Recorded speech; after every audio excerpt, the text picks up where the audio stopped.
Welcome to Sleep Theories. Before we dive into tonight's story, I hope you're having a wonderful day, wherever you are in the world. Whether it's morning coffee time in New York, afternoon tea in London, or late evening wind down in Tokyo, thank you for joining us. If you enjoy these deep dives into the mysteries that keep us awake at night, please consider subscribing to Sleep Theories. Now, let's explore a story that might change how you think about what lies beneath the ice. Date: March 15th, 2023. Location: classified. My name is Daniel Kessler. If you're hearing this, then I'm probably dead or worse. Disappeared like the others who knew what we found down there. I've kept these audio logs hidden for 25 years, but the ice is melting faster now. The world deserves to know what's buried beneath Antarctica before it's too late. This isn't some conspiracy theory cooked up by internet trolls. I was there. I saw it with my own eyes, touched it with my own hands, and I've spent every day since 1998 looking over my shoulder, wondering when they'll come to silence me permanently. They called it Project ECHO9. Officially, it didn't exist. Date: September 12th, 1998. Classification: eyes only.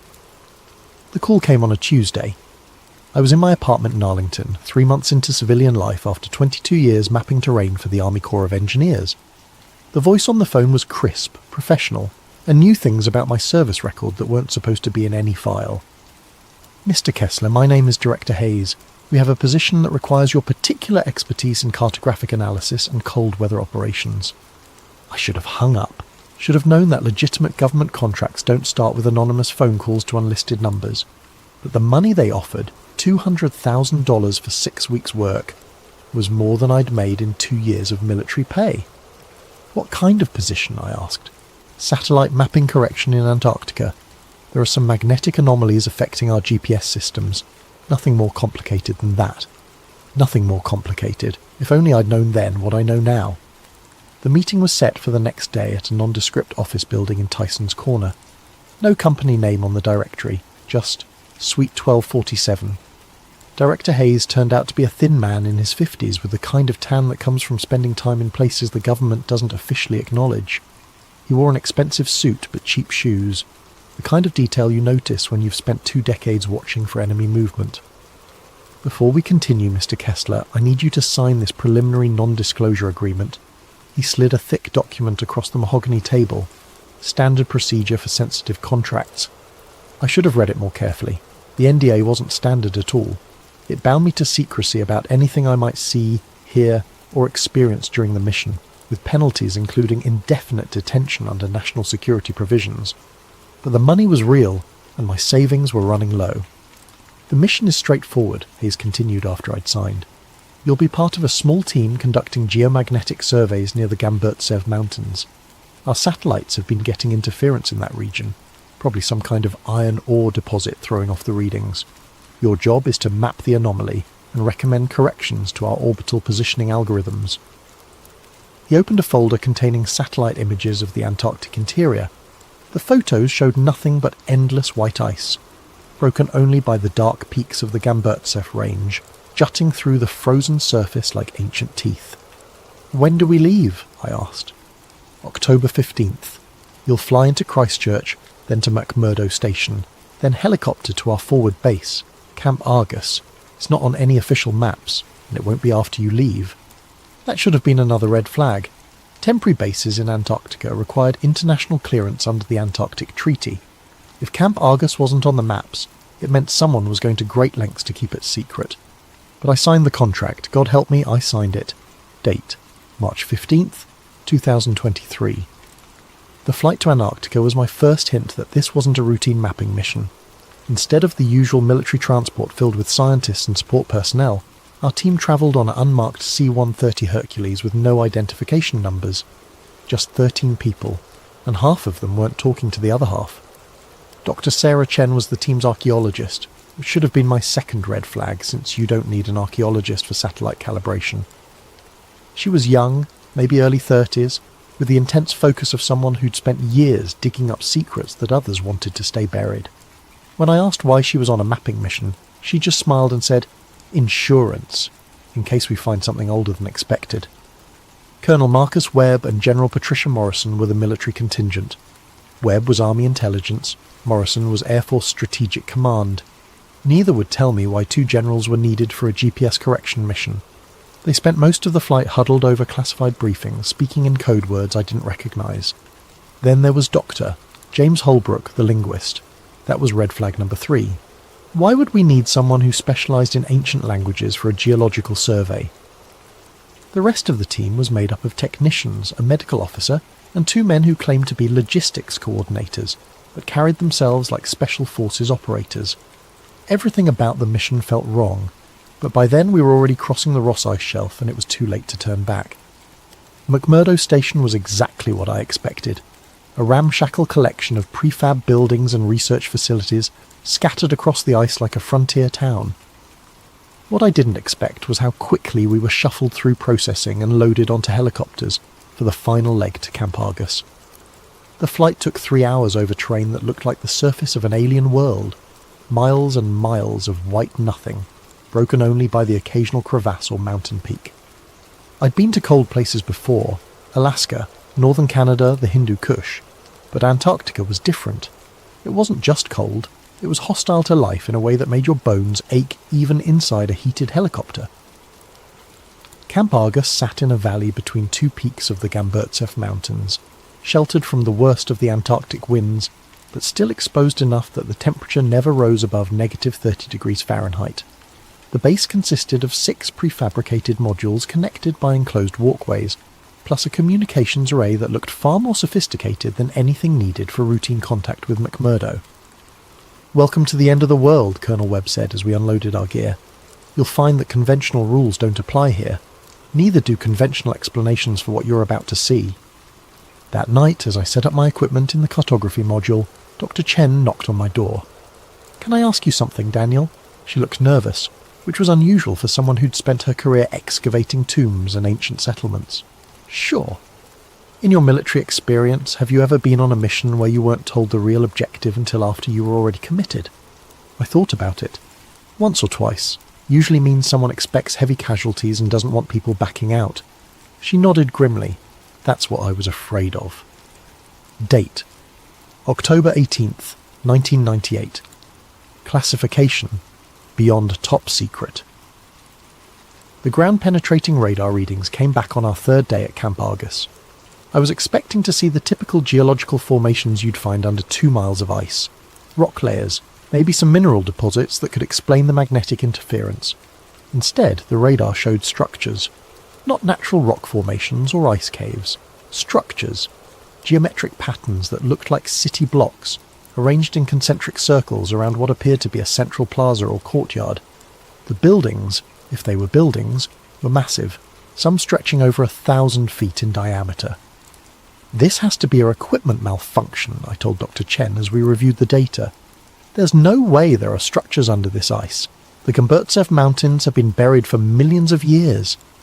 She was quiet for a long moment, studying the radar images with the intensity of someone solving a puzzle. What if they haven't been buried for millions of years? What if they were built after the ice formed? That's impossible. Nothing could survive under 2 miles of solid ice. "Nothing we know of," she corrected. "But look at this." She pointed to a section of the radar data showing what appeared to be tunnels or passages connecting the structures. "These passages are too regular to be natural. And see these readings here?" She indicated areas where the radar was getting strange returns, almost like the equipment was bouncing signals off something metallic. "That's not ice. That's not rock. That's something else." General Morrison appeared in the doorway of our module. "Dr. Chen, Mr. Kessler, I need you both in the command center, now." The command center was buzzing with activity. Banks of computers displayed data streams I didn't recognize, and several technicians were working frantically to process incoming information. On the main screen was a 3-dimensional model of what lay beneath the ice, based on our radar surveys. It looked like a city.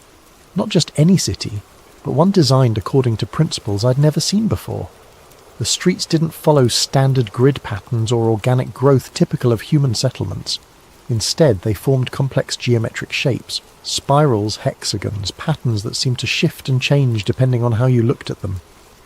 "Gentleman, lady," General Morrison addressed the room, What you're seeing is why you're really here. 3 weeks ago, thermal imaging from one of our reconnaissance satellites detected heat signatures in this region. Not geological heat, artificial heat, in patterns that suggest active systems or processes. Colonel Webb stepped forward with a laser pointer. The structures you're seeing extend approximately 4 miles beneath the ice. Initial analysis suggests they're constructed from some kind of stone we've never encountered before, combined with metal alloys that our spectrographic analysis can't identify. Dr. Holbrook, the linguist, spoke up. General, have you considered the possibility that these structures predate known human civilization? Some of the geometric patterns match Proto-Sumerian mathematical concepts, but with advances that shouldn't have been possible for Bronze Age cultures. We've considered many possibilities, Doctor, Morrison replied. What we need now is access. We're going to drill down to the first level of structures and establish direct contact with whatever's down there. The room fell silent. I felt a chill that had nothing to do with the Antarctic cold. Ma'am, I said carefully, if there are artificial heat signatures and unknown materials down there, shouldn't we be proceeding with extreme caution? We don't know what we're dealing with. General Morrison's expression didn't change. Mr. Kessler, this site was first detected in 1947 during Operation High Jump. The Soviet Union found it again in 1956. The Chinese have been conducting unauthorized surveys here since 1987. We're not the first ones to find this place. We're just the first ones who might actually be able to do something about it. That was the moment I realized I wasn't part of a mapping mission. I was part of something much larger and more dangerous than I could have imagined. Date: March 16th, 2023. The drilling began at dawn on October 20th. They brought in equipment I'd never seen before. Thermal lance systems that could melt through ice at temperatures that should have been impossible to generate in Antarctica. The power requirements alone should have required a small nuclear reactor, but our generators were conventional diesel units. Where did this equipment come from? I asked one of the technicians. He just shrugged. Above my pay grade, buddy. They tell me to operate it. I operate it. The drilling went faster than anyone expected. Instead of the weeks it should have taken to penetrate 2 miles of solid ice, we reached the first structure level in just 4 days. The thermal lances weren't just melting ice. They were cutting through it like it was butter, creating a perfectly cylindrical shaft 8 feet in diameter. Dr. Chen was monitoring the drill progress when she called everyone to the command center. You need to see this, she said, her voice tight with excitement and fear.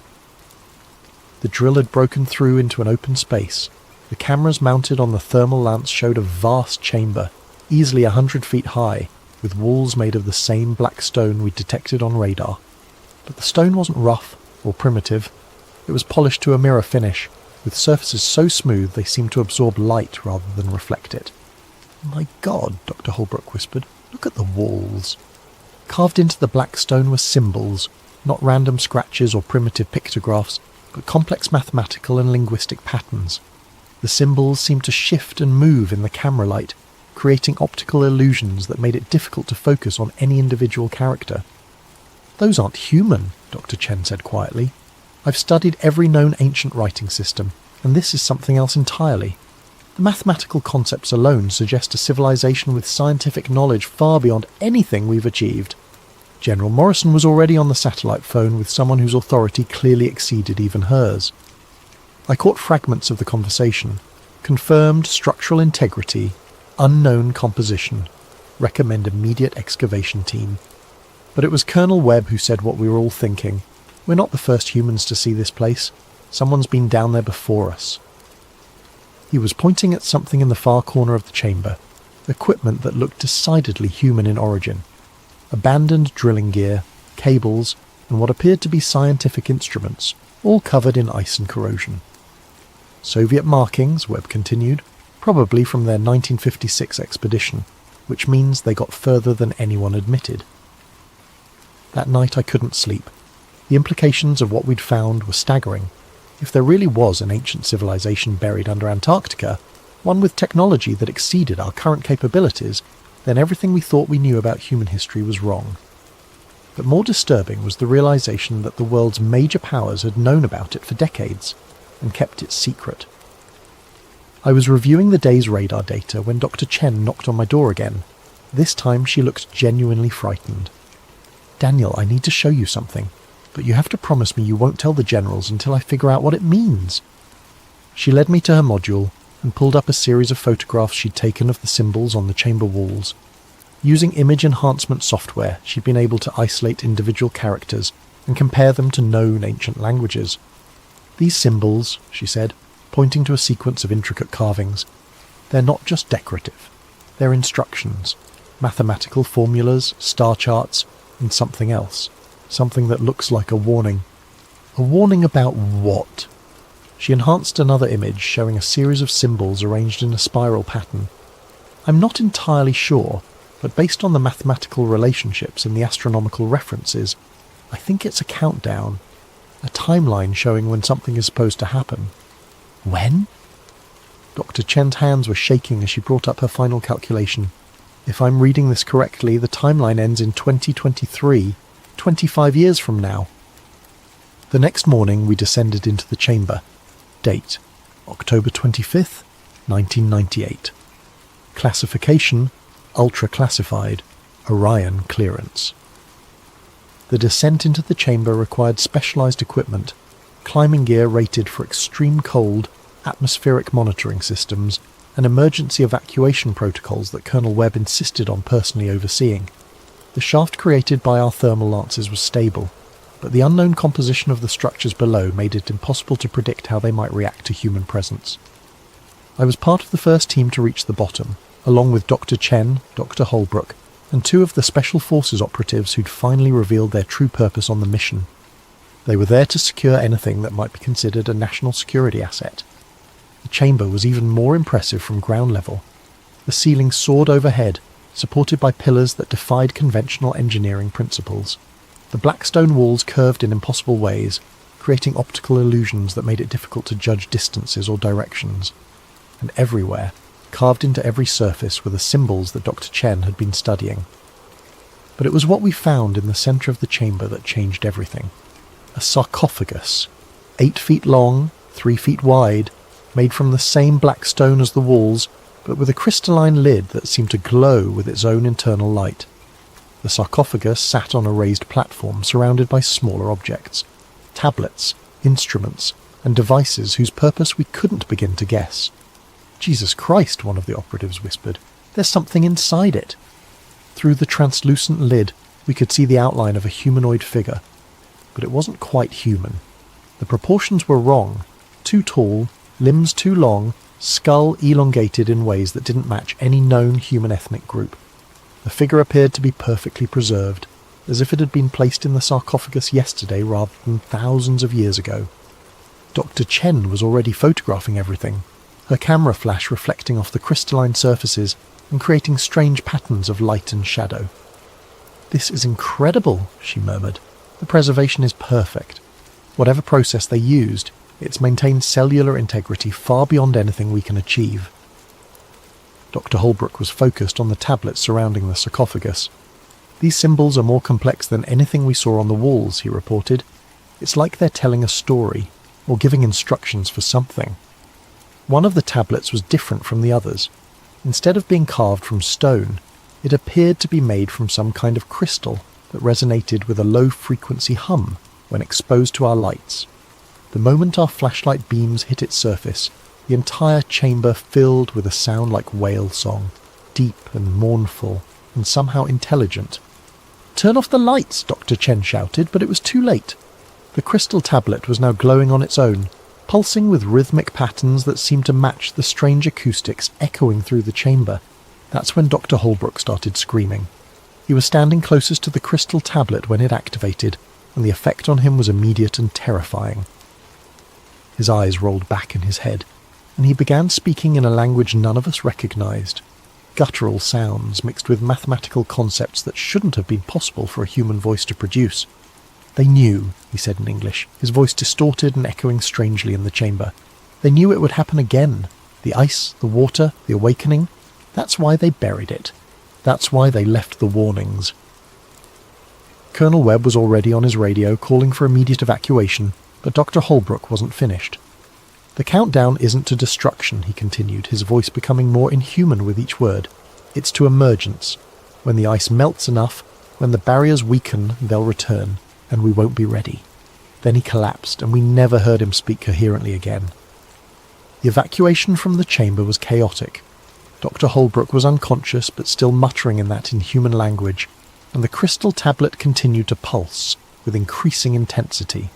Worse, the sarcophagus itself was beginning to respond to the tablet's activation, its crystalline lid glowing brighter, and the preservation systems inside making sounds like machinery powering up after centuries of dormancy. We were halfway up the shaft when the seismic alarm started going off. Date: March 16th, 2023. The earthquakes weren't natural. I've been in enough natural disasters to know the difference between tectonic activity and something artificial.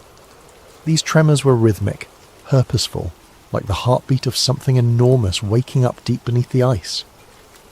Back at Camp Argus, the seismic monitoring equipment was going crazy. The tremors were originating from directly below the chamber we'd just evacuated, but they were spreading outward in patterns that defied geological explanation. It was as if our presence in the chamber had triggered some kind of activation sequence in the structures below. Dr. Holbrook was in the medical module, sedated but still occasionally muttering in that strange language. Our medical officer, Dr. Patricia Vance, was baffled by his condition. "His brain activity is off the charts," she reported to General Morrison. "It's like he's processing information at 10 times normal human capacity, but the strain is causing severe neurological damage. If this continues, he'll suffer permanent brain damage or death within hours." General Morrison's response was immediate and chilling. "Then we better get what information we can before that happens. They brought in recording equipment and tried to document everything, Doctor," Holbrook was saying, but most of it was incomprehensible. However, Dr. Chen had been working on translating some of the simpler phrases, and what she found was disturbing. "He keeps mentioning dates," she told me privately. "Specific years that correspond to major climate events, ice ages, global warming periods, massive geological changes, and he keeps saying they return when the barriers fall. Who returns? I don't know, but whatever or whoever they are, according to Holbrook's translations, they've been here before, multiple times throughout Earth's history, and each return corresponds to a major extinction event. That night, Dr. Holbrook died. Officially, the cause was listed as acute hypothermia complicated by altitude sickness. But I was there when it happened. His final words were in perfect English. The Piri Reis map was right. They drew Antarctica without ice because they remembered when it was green, before the last awakening. The Piri Reis map.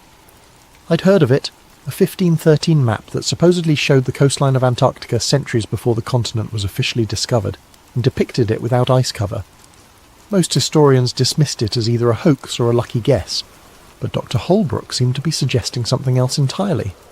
The morning after Holbrook's death, I made a discovery that changed my understanding of everything we'd found. I was reviewing the satellite data from our mission when I noticed something odd about the thermal signatures we detected. The heat sources weren't random. They formed a pattern, a very specific pattern that I recognized from my years of military cartography. It was a map. The thermal signatures, viewed from above, formed the outline of every major continent on Earth. But not as they exist today, as they existed millions of years ago, during the Pangaea supercontinent period. The structures beneath the ice weren't just a buried city. They were a representation of Earth's entire geological history, preserved in stone and metal by a civilization that had been observing our planet's changes for far longer than human history. I tried to share this discovery with Dr. Chen, but when I went to her module I found it empty. Her equipment was gone, her research notes were missing, and there was no sign of struggle. She had simply vanished. Colonel Webb's explanation was brief and unsatisfying. Dr. Chen was evacuated due to medical emergency during the night. All expedition members are subject to immediate relocation for health and safety reasons. But I knew better. Dr. Chen had gotten too close to the truth, and someone had decided she needed to disappear. That afternoon, General Morrison called a meeting of all remaining personnel. The message was simple. The mission was being terminated due to equipment failures and adverse weather conditions. We would be evacuated within 24 hours, and all materials and data from the expedition would be classified at the highest levels of national security. Furthermore, Morrison continued, all personnel will be required to undergo extensive debriefing and sign additional non-disclosure agreements. any attempt to discuss or publish information about this mission will be considered an act of treason against the United States. I knew then that I was never going to see the outside world the same way again, if I saw it at all. Date: October 28th, 1998. Classification: Beyond Black. Eyes only Orion. Before our evacuation, I managed to access the classified files that General Morrison thought were beyond my clearance level. 22 years of military intelligence work teaches you how to find information that people don't want you to find. What I discovered was that Project Echo 9 wasn't the first mission to this site. It wasn't even the second or third. The US government had been aware of the structures beneath the Gamburtsev Mountains since 1947, when Admiral Richard Byrd's Operation High Jump discovered them during what was officially described as a training exercise in Antarctic warfare. But Byrd's mission logs, buried in classified Navy archives, told a very different story. Operation High Jump had originally been planned as a 6-month expedition, with 4,700 personnel and extensive military equipment. Instead, it was terminated after just 8 weeks, with Byrd reporting hostile action that resulted in significant casualties and the loss of several aircraft. Byrd's final report, classified for over 50 years, contained a single line that explained everything. It is necessary for the USA to take defensive actions against enemy fighters which come from the polar regions. Enemy fighters, in 1947, from the polar regions. The Soviet files were even more revealing. In 1956, during the height of the Cold War, a joint Soviet-American expedition had reached the buried structures and managed to penetrate several levels deeper than our 1998 mission. The results were catastrophic. Of the 47 personnel who descended into the lower levels, only 12 returned to the surface. The survivors were placed in psychiatric institutions and never spoke publicly about what they'd seen. But one of them, a Soviet geologist named Dr. Alexei Volkov, had managed to smuggle out a single photograph before his disappearance. The photograph showed the same type of sarcophagus we'd found, but opened, with the elongated humanoid figure sitting upright and apparently alive. The most disturbing file was labelled Historical Correlations, Ancient Cartography. It contained detailed analysis of the Piri Reis map and dozens of other ancient maps and documents that depicted Antarctica without ice cover. The conclusion was inescapable. Multiple civilizations throughout history had known about the structures beneath the ice, and some had even been in contact with whatever was down there. The ancient Sumerians had texts describing watchers from the southern ice, who brought knowledge of mathematics and astronomy. The Mayans had prophecies about the return of the Ice Lords that were supposed to occur when the great ice melted. Even the Egyptian pyramids were oriented according to astronomical calculations that included precise measurements of Antarctica's position and topology. The conspiracy wasn't just about hiding an archaeological discovery. It was about concealing the fact that human civilization had been influenced, guided, or controlled by non-human intelligence for thousands of years, and that intelligence was now waking up as global warming melted the barriers that had kept it imprisoned. The final file in the classified archive was a climate projection study commissioned by the Pentagon in 1987.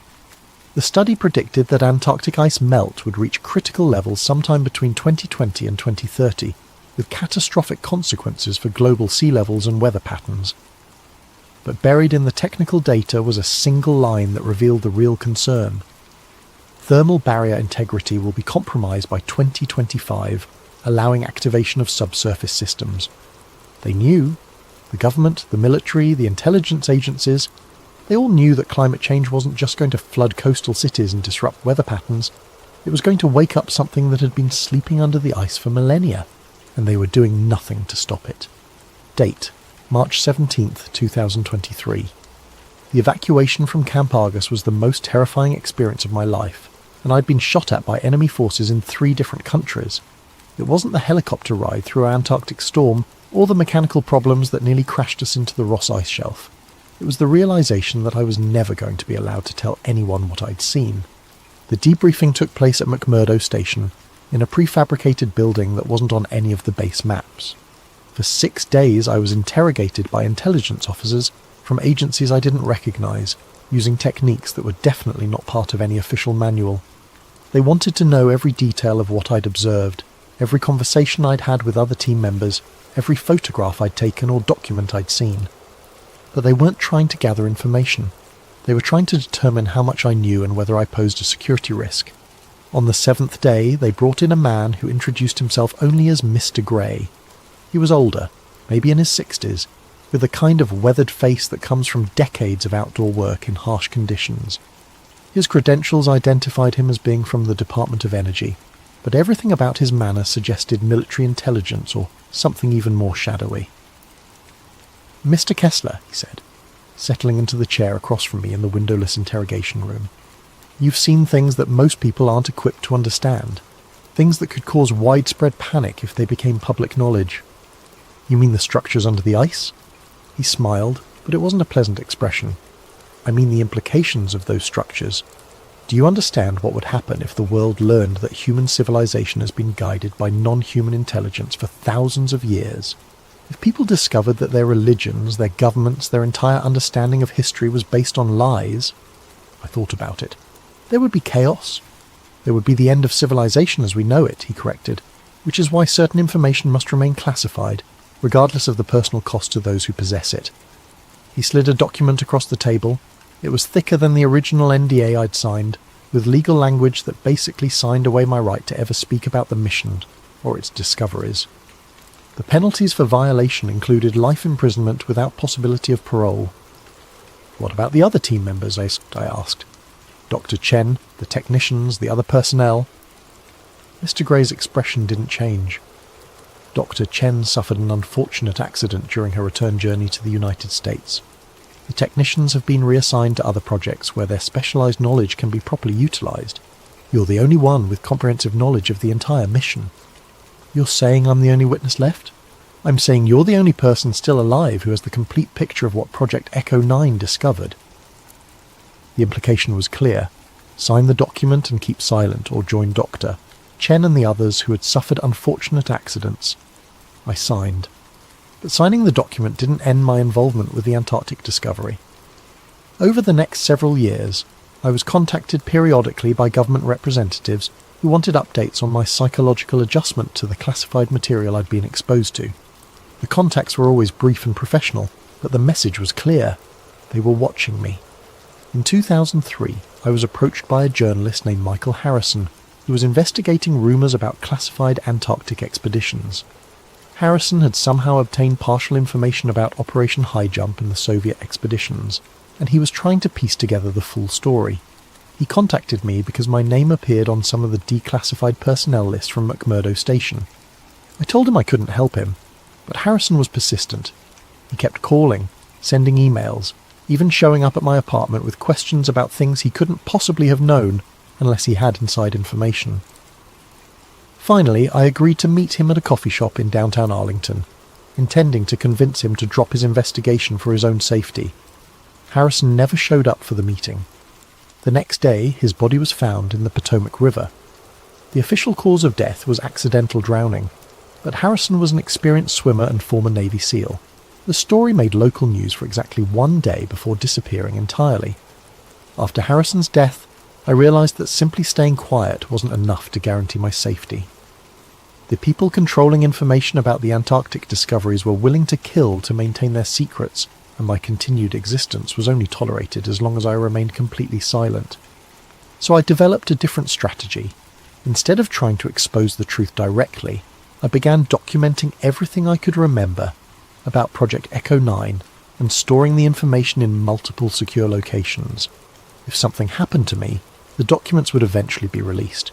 If I lived long enough, maybe I could find a way to get the information out without getting myself killed.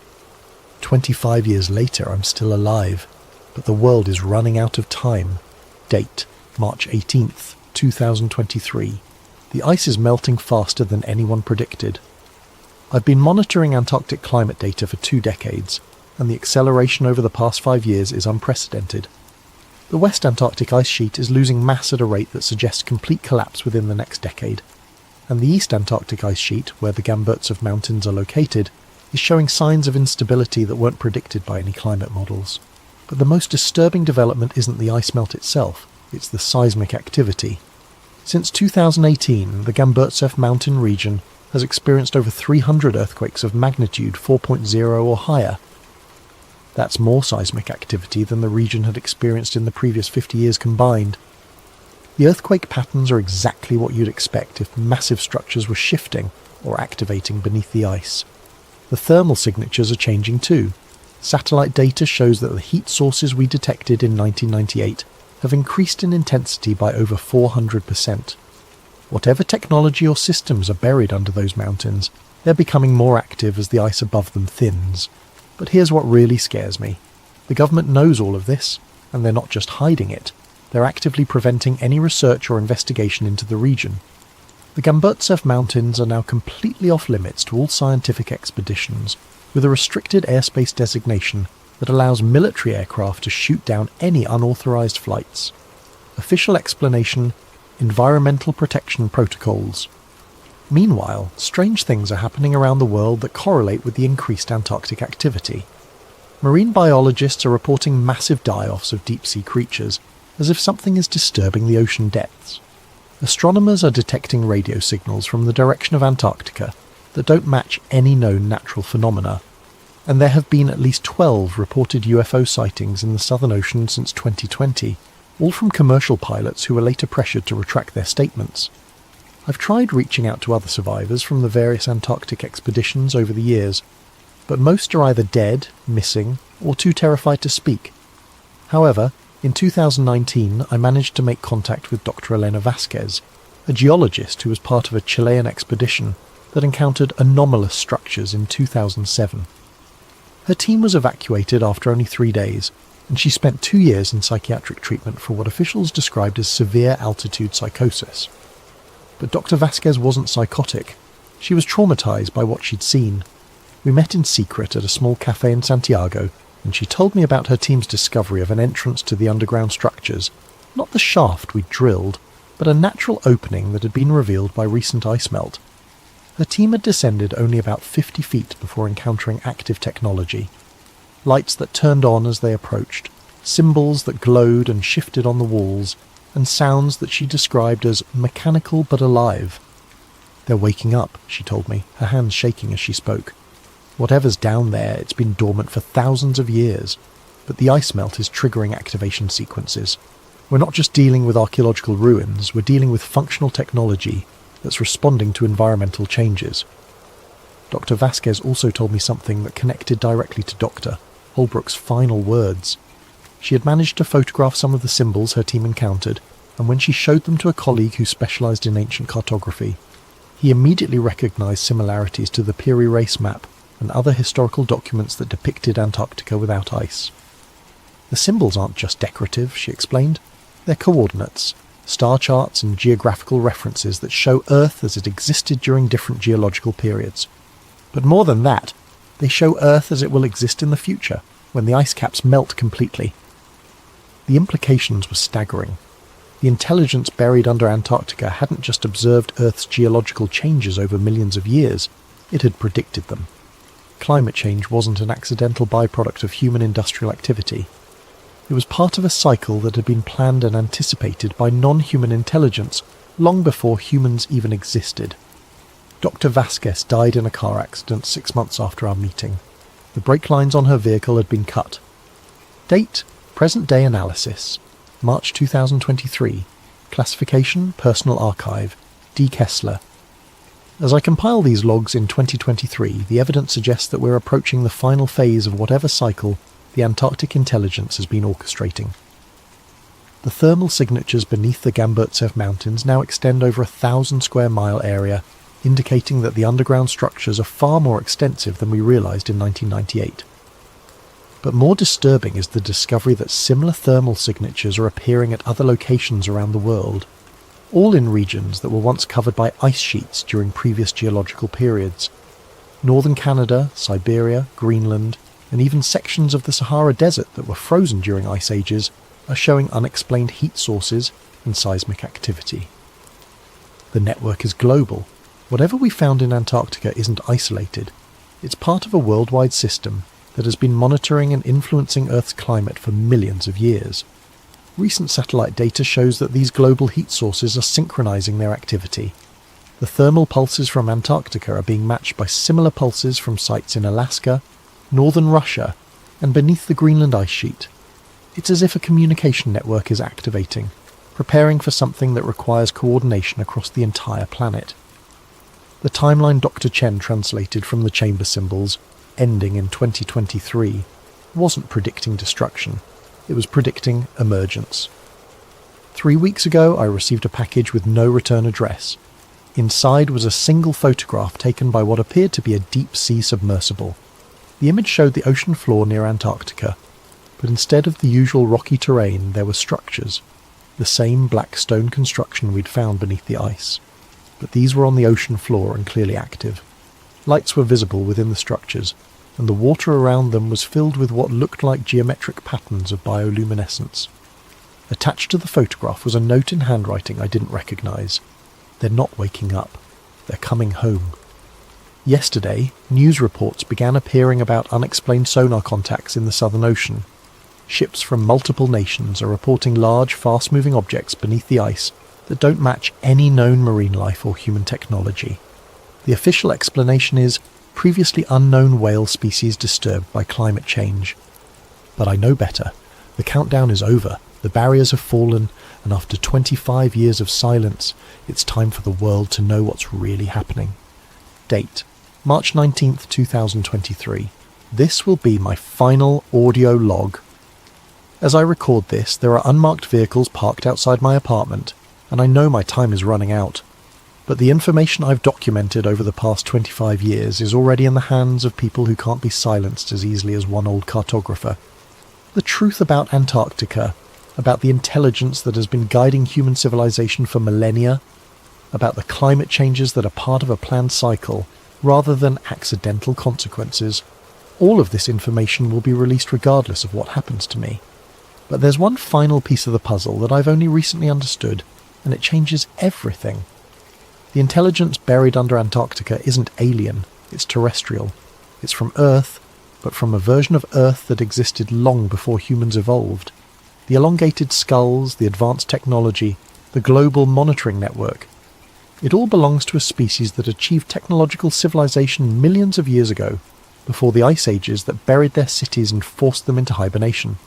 They're not invaders, they're the original inhabitants of this planet, and they're waking up to reclaim what was always theirs. The climate change we're experiencing isn't being caused by their technology.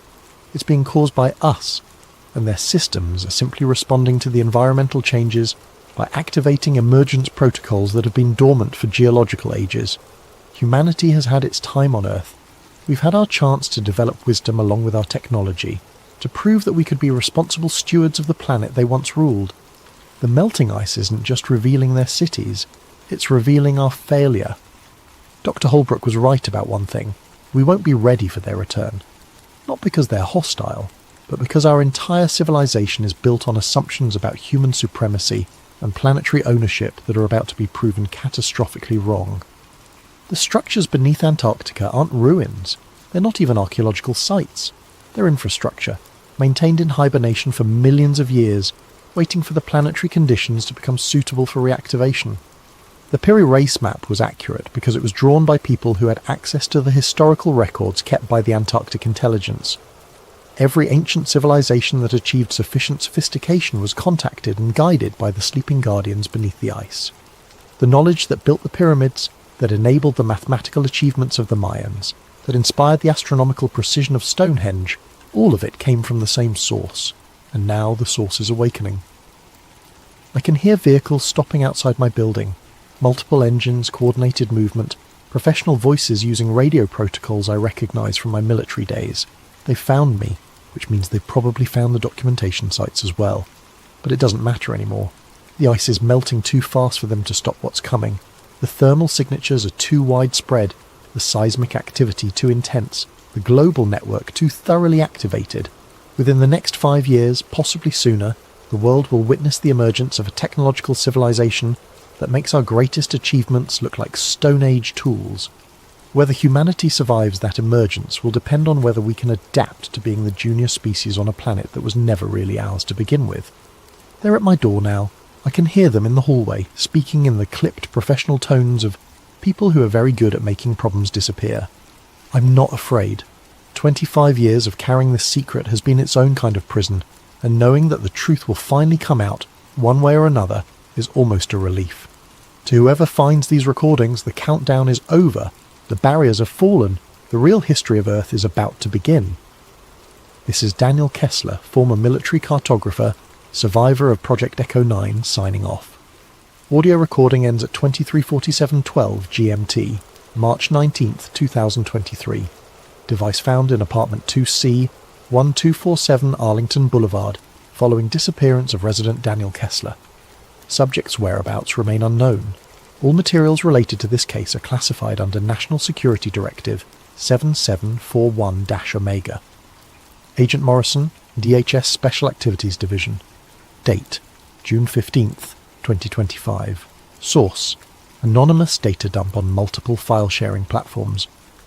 The files attributed to Daniel Kessler appeared simultaneously on over 200 websites worldwide on June 15th, 2025, exactly 27 months after his disappearance. Despite immediate efforts by government agencies to remove the materials, the files had been downloaded millions of times within the first 24 hours of their release. Accompanying the audio logs and mission files was a collection of satellite imagery, seismic data, and classified documents that supported Kessler's claims about Antarctic activity. Independent verification of the satellite data confirmed massive thermal signatures beneath the Gamburtsev Mountains, as well as similar signatures at locations in Alaska, Siberia, and Greenland. Of particular note was a series of photographs taken by deep-sea research vessels showing structures on the Antarctic ocean floor that matched descriptions in Kessler's files. The photographs appeared to have been taken over a period of several years, showing the gradual activation of lights and systems within the underwater structures. Perhaps most disturbing was the final document in the data dump, a climate projection study showing accelerated ice melt rates that would expose significant portions of the Antarctic structures within the next 3 years. As of the publication of these files, 17 commercial pilots have reported encounters with unidentified objects emerging from the Southern Ocean. Marine biologists have documented the appearance of previously unknown species of deep-sea life, exhibiting bioluminescent patterns that match the geometric designs described in ancient texts. And seismic monitoring stations around the world have recorded synchronized vibrations originating from former Ice Age regions, as if a global network of some kind is becoming active after millions of years of dormancy. Government officials from multiple nations have declined to comment on the Kessler files, citing national security concerns. However, recently declassified documents from the 1940s and 1950s confirm that both Operation High Jump and subsequent Soviet expeditions did encounter anomalous phenomena in Antarctica that resulted in mission terminations and classified reports. Whether Daniel Kessler's account represents truth or elaborate fiction may become irrelevant in the coming years. The ice continues to melt at unprecedented rates, and the thermal signatures beneath Antarctica continue to intensify.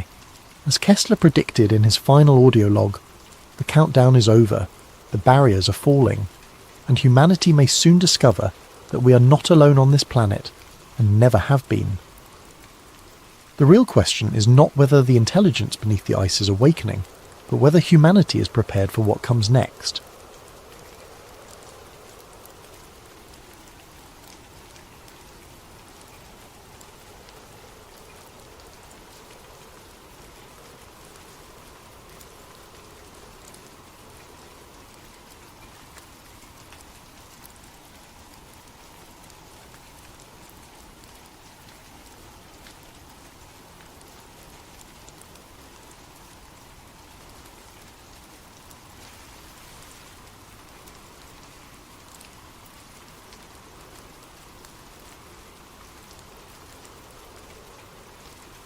Recovered journal entry, classification redacted. Subject: Eli Granger, independent journalist. Date range: July 15th to 18th, 2023. Location: Bohemian Grove, Monte Rio, California. The following document was recovered from an encrypted server farm in Iceland. The journalist's current whereabouts remain unknown. Ed. My name is Eli Granger, and I'm writing this because I may not live long enough to tell it in person. What I witnessed in the redwoods of Northern California will haunt me until my dying day, whenever that may come. It started 3 weeks ago with an email that shouldn't have existed. I was in my cramped Oakland apartment, nursing my third cup of coffee and scrolling through encrypted channels where whistleblowers sometimes surface. My secure inbox pinged. A message from an address that was just a string of numbers and letters routed through 7 different proxy servers. No subject line, just an attachment and 4 lines of text. You want truth? Go to the redwoods. Bring a black suit and a quiet soul. July 15th to 18th. The fire reveals all. The attachment was a high-resolution scan of what appeared to be a guest registry for the Bohemian Grove, that mysterious all-male retreat where the world's most powerful men allegedly gather each summer to commune with nature. I'd written about the Grove before, relying on second-hand accounts and leaked photographs from the 1980s, but this was different. The names on the list made my blood run cold. Former presidents, current senators, military contractors whose companies I'd been investigating for years, CEOs of tech giants, pharmaceutical corporations, defense contractors, media moguls who controlled the narrative of entire nations, all scheduled to attend something called the Midsummer Encampment. At the bottom of the scan was a forged access pass with my photograph, a professional headshot I'd never sent to anyone, digitally altered to show me in a black suit and tie. The name read Edmund Gray, Logistics Consultant, Prometheus Industries. Someone with serious resources wanted me inside that grove. The question was why? I should have walked away, should have deleted the email and gone back to writing about municipal corruption and corporate tax avoidance. Safe stories, stories that didn't get journalists killed. Instead, I packed a black suit and drove north to Sonoma County. The road to Monterey winds through some of the most beautiful country in California. Ancient redwoods tower over narrow highways, their canopy so thick that midday feels like twilight. It's the kind of place where you'd expect to find hippie communes and organic wineries, not shadowy cabals plotting the fate of nations. But as I learned in my Navy intelligence days, the most dangerous secrets are always hidden in the most innocent places. I parked at a motel in Gurneville and walked the perimeter of the Bohemian Grove property that evening.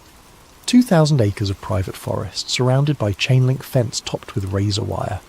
Security cameras every 50 feet, motion sensors in the trees, the kind of setup you'd expect around a military installation, not a summer camp for rich men. The main gate was staffed by guards who looked more like special forces operators than private security. Black uniforms, tactical gear, the flat stare of men who'd killed before and wouldn't hesitate to do it again. Whatever happened inside those redwoods, they were serious about keeping it secret. The forged pass worked perfectly, too perfectly. The guards scanned the barcode, checked my face against the photo, and waved me through without a second glance. Either the forger was a genius, or someone very powerful wanted me inside. Neither possibility was comforting. The grove itself was exactly as described in the leaked accounts I'd read.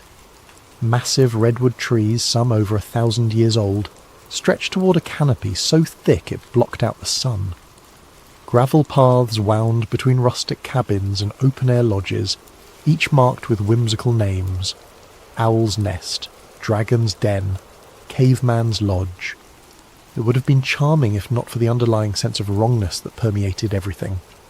The other guests, I couldn't think of them as normal people, not after seeing that registry, moved through this camp with the easy confidence of men accustomed to absolute power. They wore casual clothes during the day, khakis, polo shirts, boat shoes, the uniform of American aristocracy. But their conversations, caught in fragments as I passed, revealed the true scope of their influence. The Shanghai Index will drop exactly 17%.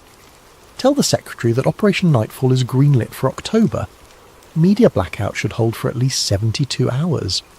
I posed as a logistics consultant, which gave me an excuse to wander the grounds with a clipboard and camera phone, confiscated at the gate and replaced with an approved device that couldn't access external networks. The cover story worked well enough. Rich men are accustomed to being served by invisible people who handle the mundane details of their lives. But as the day wore on, I began to notice the symbols. Owls everywhere, carved into tree trunks, etched on building facades, worked into the designs of benches and lampposts. Not cute, friendly owls. These were stylized, angular, with eyes that seemed to follow you as you walked past. The largest was a 40-foot stone statue positioned on a small island in an artificial lake at the heart of the grove. Even in daylight, it radiated a sense of ancient malevolence. Beautiful, isn't it? I turned to find a man in his 70s watching me stare at the giant owl. Silver hair, expensive casual wear, the kind of artificial tan that comes from winters in Palm Beach. His eyes were the palest blue I'd ever seen, almost colourless. The owl of Bohemia, he continued, joining me at the lake's edge. Been watching over this place for over a century. Some say it's just decorative, others know better. Know better how? I asked, immediately regretting the question.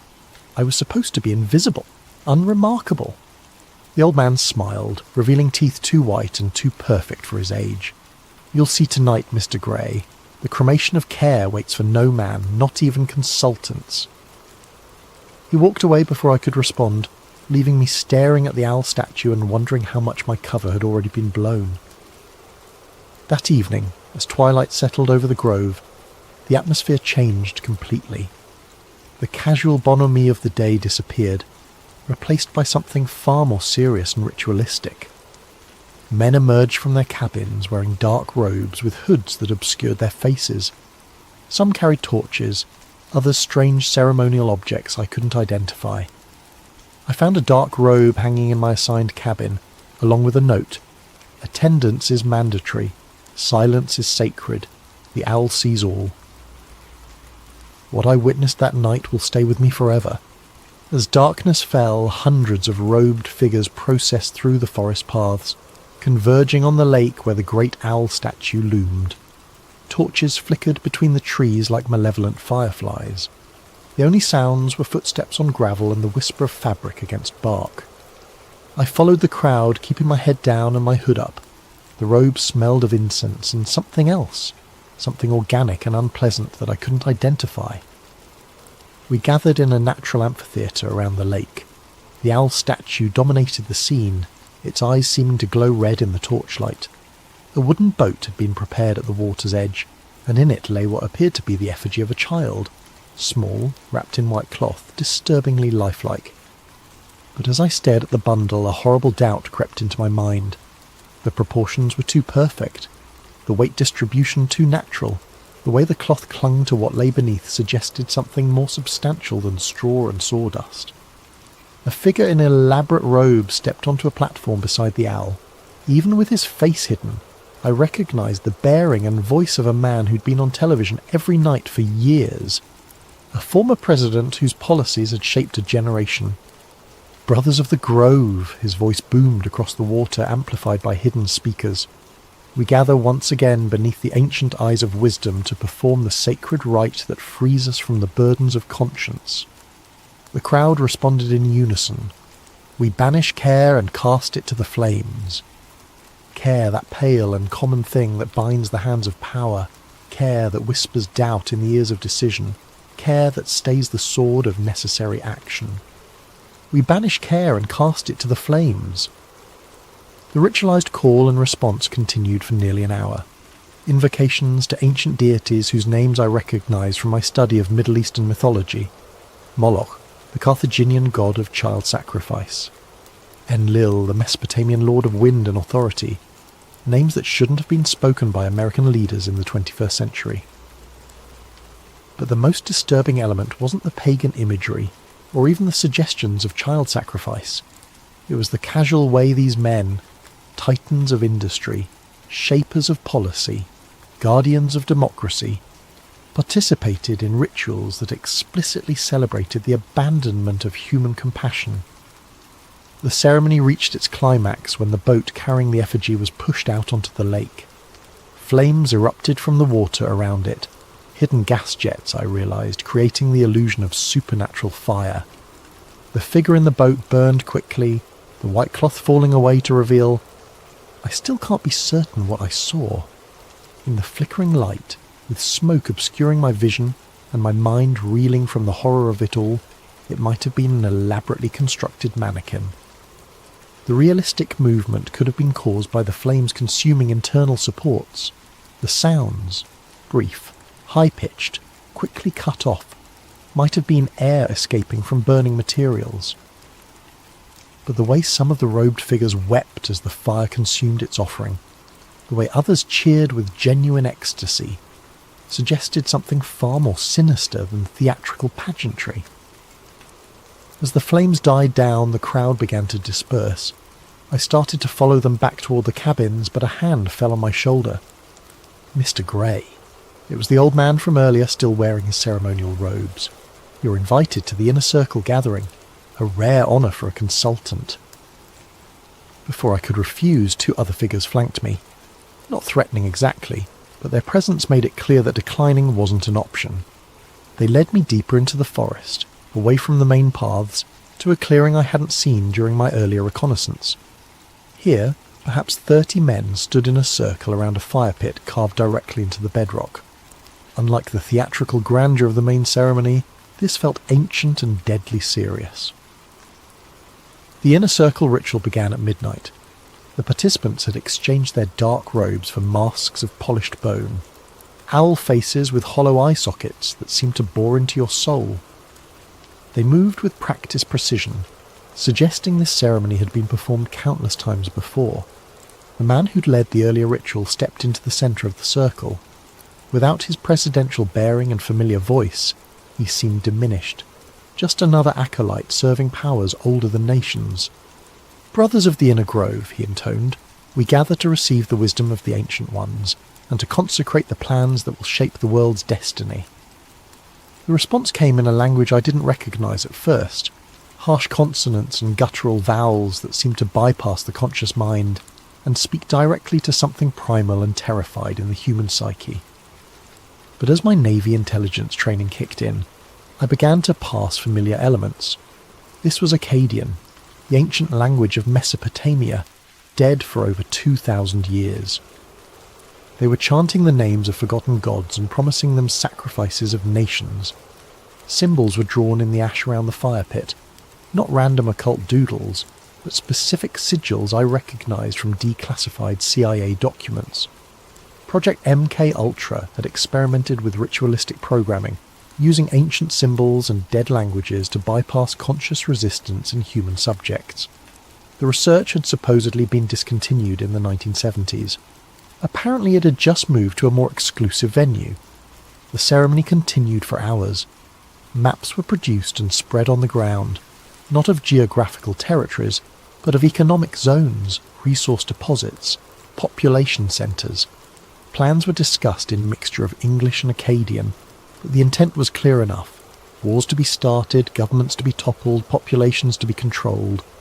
And through it all, the participants spoke of themselves not as American leaders serving American interests, but as servants of the Ancient Ones, preparing the world for some greater transformation. "The harvest approaches," one masked figure intoned. "The sleepers must be awakened. The old seals must be broken."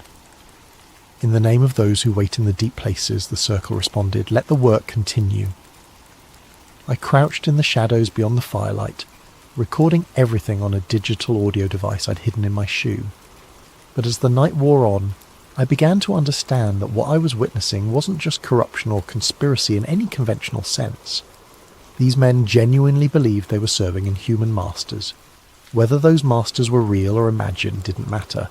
The policies they were planning would affect millions of lives based on the whims of entities that viewed humanity as livestock. The ritual concluded with each participant drinking from a silver chalice and making individual pledges. The liquid looked black in the firelight, and several men convulsed briefly after drinking, their eyes rolling back to show only white. As dawn approached, the circle dissolved. The participants removed their masks, revealed themselves to be exactly who I'd suspected. Former presidents, current senators, military leaders, corporate titans. They shook hands and exchanged quiet words like businessmen concluding a profitable meeting, which in a sense they were. I made it back to my cabin as the first light filtered through the redwood canopy, but I knew I couldn't stay much longer. Whatever protection my forged identity provided was wearing thin. Too many meaningful looks, too many knowing smiles. They were playing with me, letting me see just enough to understand the scope of what I'd stumbled into. But there was one more place I needed to investigate before I could flee. The lodge marked Styx, access by code only, sat apart from the main camp, connected by a service road that didn't appear on any of the maps provided to guests. I'd noticed it during my first day's reconnaissance, but hadn't found an opportunity to investigate. The building itself was unremarkable. Standard wooden construction that matched the other lodges, designed to blend into the forest environment. But the security was anything but standard. Biometric scanners, electromagnetic locks, motion sensors that could detect a heartbeat from 50 feet away. Fortunately, my anonymous benefactor had provided more than just a forged access pass. Hidden in the lining of my suit jacket was a USB device that looked like a standard thumb drive, but contained sophisticated hacking tools developed by someone with serious technical skills. When plugged into the lodge's security system, it created a temporary blind spot in the sensors and provided the access codes needed to bypass the locks. Whoever wanted me to see what lay inside had planned this infiltration down to the smallest detail. The lodge's interior was a facade. Behind a false wall accessed by yet another hidden panel, stairs led down into the bedrock beneath the forest. The passage was older than the buildings above, carved stone rather than modern construction, lit by electric fixtures that had been retrofitted into ancient sconces. At the bottom of the stairs, a heavy oak door opened onto a chamber that took my breath away.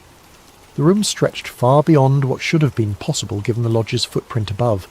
Stone shelves lined the walls, filled with leather-bound journals, rolled documents, and artefacts that seemed to span centuries. At the centre of the chamber stood a massive table carved from a single piece of black stone, its surface covered with maps, blueprints, and what appeared to be governmental documents bearing official seals. I started with the journals, selecting one at random from a shelf marked 1923 to 1945. The handwriting was elegant, old-fashioned, but the contents were anything but quaint. The European situation proceeds according to plan. Our associates in Berlin understand their role, though they believe themselves to be serving the fatherland rather than the ancient ones. The sacrifice of the lesser peoples will provide the spiritual energy necessary for the next phase of the great work. Another journal, this one more recent. Operation Mockingbird exceeds all expectations. The media outlets respond to our guidance without question, believing they serve journalistic integrity, while actually perpetuating the narratives required for population control. The sleeping masses accept whatever reality we provide. But it was the documents on the central table that truly shattered my understanding of how the world worked. Blueprints for the USA Patriot Act dated 6 months before September 11th, 2001. Battle plans for the invasion of Iraq, complete with fabricated intelligence reports about weapons of mass destruction. Early drafts of social media algorithms designed not to connect people, but to divide them into manageable, controllable factions. And newer documents that made my blood run cold. Plans for a global pandemic response that prioritized control over public health. Blueprints for digital currency systems that would eliminate financial privacy entirely. Population reduction strategies disguised as environmental initiatives. The most disturbing document was a roster of participants going back to the 1870s, when the Bohemian Club was first founded. Names I recognised from history textbooks, titans of the Gilded Age who'd shaped America's industrial development. But also names that shouldn't have been there. Figures from much earlier periods, some dating back centuries. Either the record-keeping was fantastically inaccurate, or some of these participants weren't entirely human. At the bottom of the most recent page, a note in fresh handwriting. E. Granger, journalist, witnessed Inner Circle ceremony. July 16th, 2023. Asset or liability. Recommend termination if no compliance by dawn July 18th. They knew exactly who I was, had known from the moment I'd walked through their gates, the anonymous email, the forged pass, the convenient access codes. it had all been an elaborate test, and I was apparently failing. A motion sensor somewhere in the chamber beeped softly. Red lights began flashing along the walls. In the distance I could hear the sound of heavy footsteps descending the stone stairs. I grabbed as many documents as I could carry, stuffed them into my jacket and looked for another way out. But there was only one exit, and it was about to be filled with very unfriendly people. The footsteps were getting closer. Voices echoed down the stairwell, professional, clipped, the kind of tactical communication used by military operators. But then the lights went out. Emergency lighting kicked in a moment later, bathing everything in hellish red. And in that brief moment of darkness, I heard something that shouldn't have been possible. A voice speaking directly into my mind, words that bypassed my ears entirely. "Run, little journalist. Run and tell the world what you've seen. But know that the telling will be your doom, and the world's salvation requires far greater sacrifices than one man's life." When the emergency light stabilized, a section of the stone wall had opened, revealing a narrow tunnel that led deeper into the earth. I didn't hesitate. Whatever entity had just spoken to me, whether it was one of the ancient ones or something else entirely, it was offering me a chance to escape. I took it. The tunnel system beneath the grove was extensive and clearly ancient. Carved passages connected natural caves, creating a network that probably extended for miles underground. The walls were covered with symbols similar to those I'd seen during the Inner Circle ceremony, but these were older, deeper, worn smooth by centuries of whatever had moved through these spaces. I followed the main passage for what felt like hours, guided by phosphorescent moss that provided just enough light to avoid the worst obstacles. Behind me, I could hear sounds of pursuit, voices, flashlight beams, the occasional echo of radio communication. But the sounds were growing fainter, suggesting that my pursuers either couldn't find the tunnel entrance or were reluctant to follow me into the deep places beneath the forest. Eventually the passage began to slope upward. Fresh air carried the scent of rain and growing things. A natural opening concealed by hanging vines led out into the forest several miles from the main grove compound. I emerged to find the sky filled with storm clouds. Thunder rumbled overhead, and the first fat raindrops were beginning to fall. Perfect cover for an escape, if I could make it to my car before the grove's security forces expanded their search perimeter.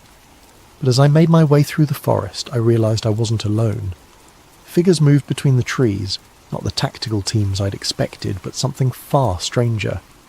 They wore the bone-white owl masks from the Inner Circle ceremony, but their movements were wrong, too fluid, too precise. And their eyes glowed with a faint bioluminescence that had nothing to do with reflected light. "The journalist sees too much," one of them said, the words somehow audible despite the increasing thunder. "The ancient ones are displeased." "But the compact must be honoured," another replied. "He was brought here for a purpose. Let him carry the message to the outer world. Let them know what awaits." I ran. Behind me, inhuman laughter echoed through the forest. Not pursuit exactly, but something far more unsettling. The sound of predators who were confident their prey could never truly escape. I reached my rental car as the storm broke in earnest. Rain pounded the windshield as I drove through the night, taking back roads and avoiding the main highways. In my jacket pocket, the stolen documents felt like they were burning against my chest. But I'd made it out. I had evidence. I had proof of the conspiracy that shaped world events from the shadows of a California forest. Or so I thought. I uploaded everything to an offshore server farm in Iceland. Documents, audio recordings, photographs, detailed notes of everything I'd witnessed. Multiple backup copies, distributed through anonymous networks, protected by military-grade encryption. Within 6 hours, every file had been corrupted or deleted. My apartment was ransacked while I was at an internet cafe, uploading the files. Nothing obviously stolen, but every electronic device had been confiscated or destroyed. My laptop, phone, backup drives, even the digital camera I'd left in a drawer, all gone. The mainstream media ignored my story completely. Alternative news sites that initially showed interest suddenly went silent. Forum posts about the Grove were deleted within minutes of being posted. It was as if the entire internet had been scrubbed of any reference to what I'd discovered. But the worst part was the dreams. Every night since my escape, I've been visited by visions of the Ancient Ones, vast, tentacled entities that exist in spaces between dimensions, feeding on human suffering and preparing for some cosmic transformation that will remake reality according to their twisted desires. They show me glimpses of the future they're working to create. Cities drowned beneath black oceans, skies filled with screaming winds, populations reduced to cattle serving inhuman masters. And they whisper that I'm not a hero or a journalist or even a victim. I'm a messenger. They wanted someone to witness their ceremony, to understand the scope of their power, to carry word of their inevitable victory to the outside world. Not to warn humanity. Warnings imply the possibility of resistance, but to spread the despair that will make their final conquest easier. Every word I write, every person I tell, every attempt to expose the truth only serves their greater purpose. The corruption of hope, the murder of faith in human institutions, the slow transformation of free people into willing slaves. I'm writing this final entry from a motel room in Reno. I've been driving for 3 days, never staying in one place for more than a few hours. But I know it doesn't matter. They're not hunting me because they don't need to. I'm already serving their purpose just by existing, just by remembering what I saw in the grove. The cremation of care wasn't just a ritual, it was a recruitment ceremony, and I wasn't an infiltrator, I was an initiate. Tonight, I'll drive east toward the desert. Maybe I'll find some way to break the cycle, to turn their own trap against them, or maybe I'll just disappear into the wasteland and let the truth die with me. But if you're reading this, if somehow these words have reached you despite all their efforts to control the flow of information, then remember this. They call it the cremation of care, but what they really burn is conscience. And when the fires die down, the world grows a little colder, a little darker, a little more ready for the Ancient Ones to reclaim what they consider their rightful dominion. The fire in the grove never really goes out. It just spreads, invisible and inexorable, consuming everything human until only the shadows remain. And in those shadows something very old and very hungry is waiting to be born.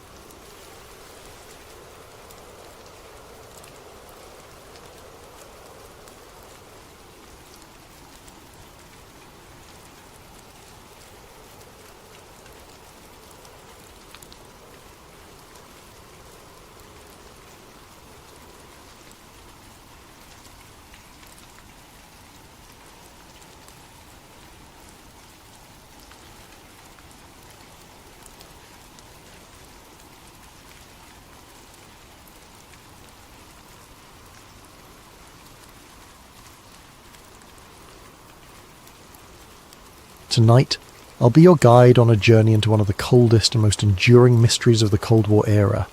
I want you to picture this. It's a winter night deep in the Ural Mountains, in 1959. A group of young adventurers huddles in a tent on the snowy slope of a peak ominously called Dead Mountain. They're laughing, jotting down journal entries by flashlight, and planning tomorrow's trek. They don't know it yet, but this will be their last night alive. This is the true story of the Dyatlov Pass incident, a mystery that has haunted investigators for decades. My name is James, and I've spent weeks poring over old case files, diaries, and witness reports about what happened to those 9 hikers in 1959. The more I dig, the more the Dyatlov Pass incident feels like a nightmare straddling the line between fact and fiction. So, let's delve into it together step by step as if we're investigators unravelling a case file. The story begins in late January 1959. 10 experienced ski hikers from the Ural Polytechnical Institute set out on an expedition to reach a mountain called a Torten in the northern Urals. They were all in their early 20s, 7 men and 2 women, except for one older instructor, and were led by a 23-year-old radio engineering student named Igor Dyatlov. On January 23, 1959, the Dyatlov group received their route book and left the city of Sverdlovsk, today's Yekaterinburg, by train. You can imagine them on that train, excited, full of youthful bravado, maybe singing along to a mandolin one of them brought for the journey. After 2 days on trains, the party reached Ivdel. a remote town at the edge of the northern Ural Mountains, which also housed a Soviet Gulag camp for criminals. From Ivdel they travelled by bus and then hitched a ride in the back of a woodcutter's truck to a settlement called Vijay, the last inhabited village to the north. The locals in Vijay must have looked at these university students with a mix of admiration and concern. The route they planned to traverse was rated Category 3, the most difficult, and they were attempting it in February, the cruelest time of year. On January 27th, the Dyatlov group left Vijay and began their trek into the wilderness. One member, Yuri Yudin, had been struggling with health issues. He had rheumatism and a congenital defect that caused knee pain. By January 28th, Yudin's joint pain became too severe. Reluctantly, he turned back toward Vijay, unable to continue. He had no idea that by saving himself, he was sealing his fate as the expedition's sole survivor. Yuri Yudin would never see his friends alive again.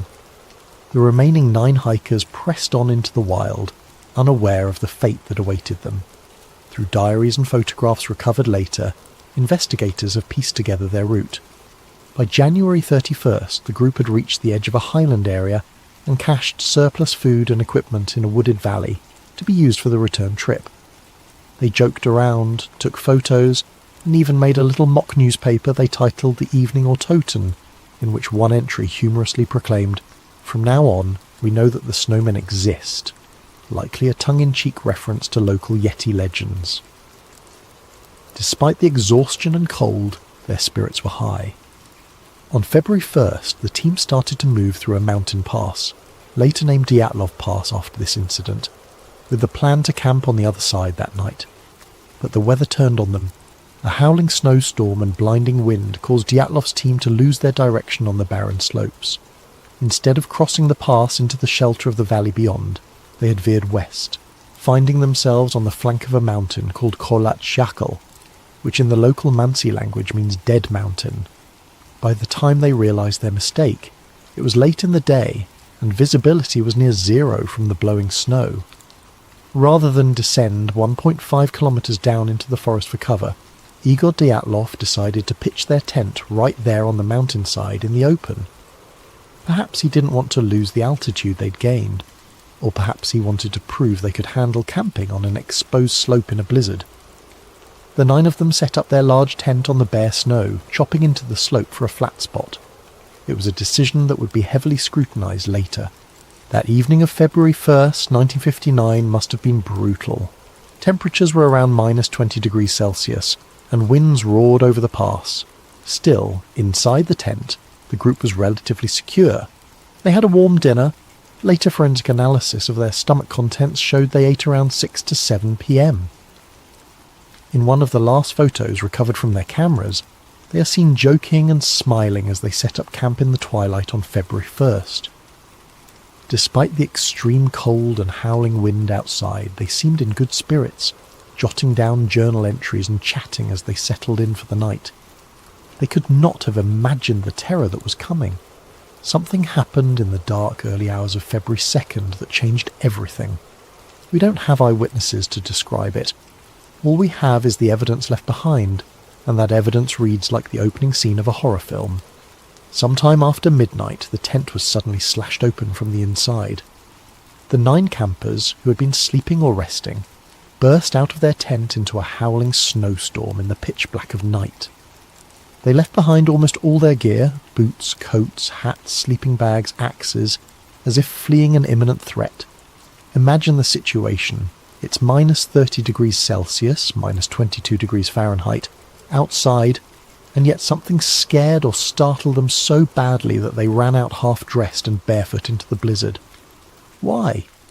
What could have terrified them, or otherwise compelled them to abandon their only shelter and run into certain death?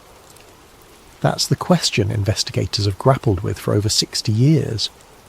When the group failed to return to Vijay by February 12th as planned, there wasn't immediate alarm. Delays of a few days were common for such expeditions. But as day after day passed with no word, the hikers' families grew anxious. By February 20th, the relatives demanded a search and rescue operation. The Ural Polytechnic Institute sent student volunteers to scour the route, and soon the Soviet army and local militia police joined in, with planes and helicopters dispatched to aid the search. Rescuers faced brutal weather themselves, traversing deep snow and scanning miles of desolate terrain.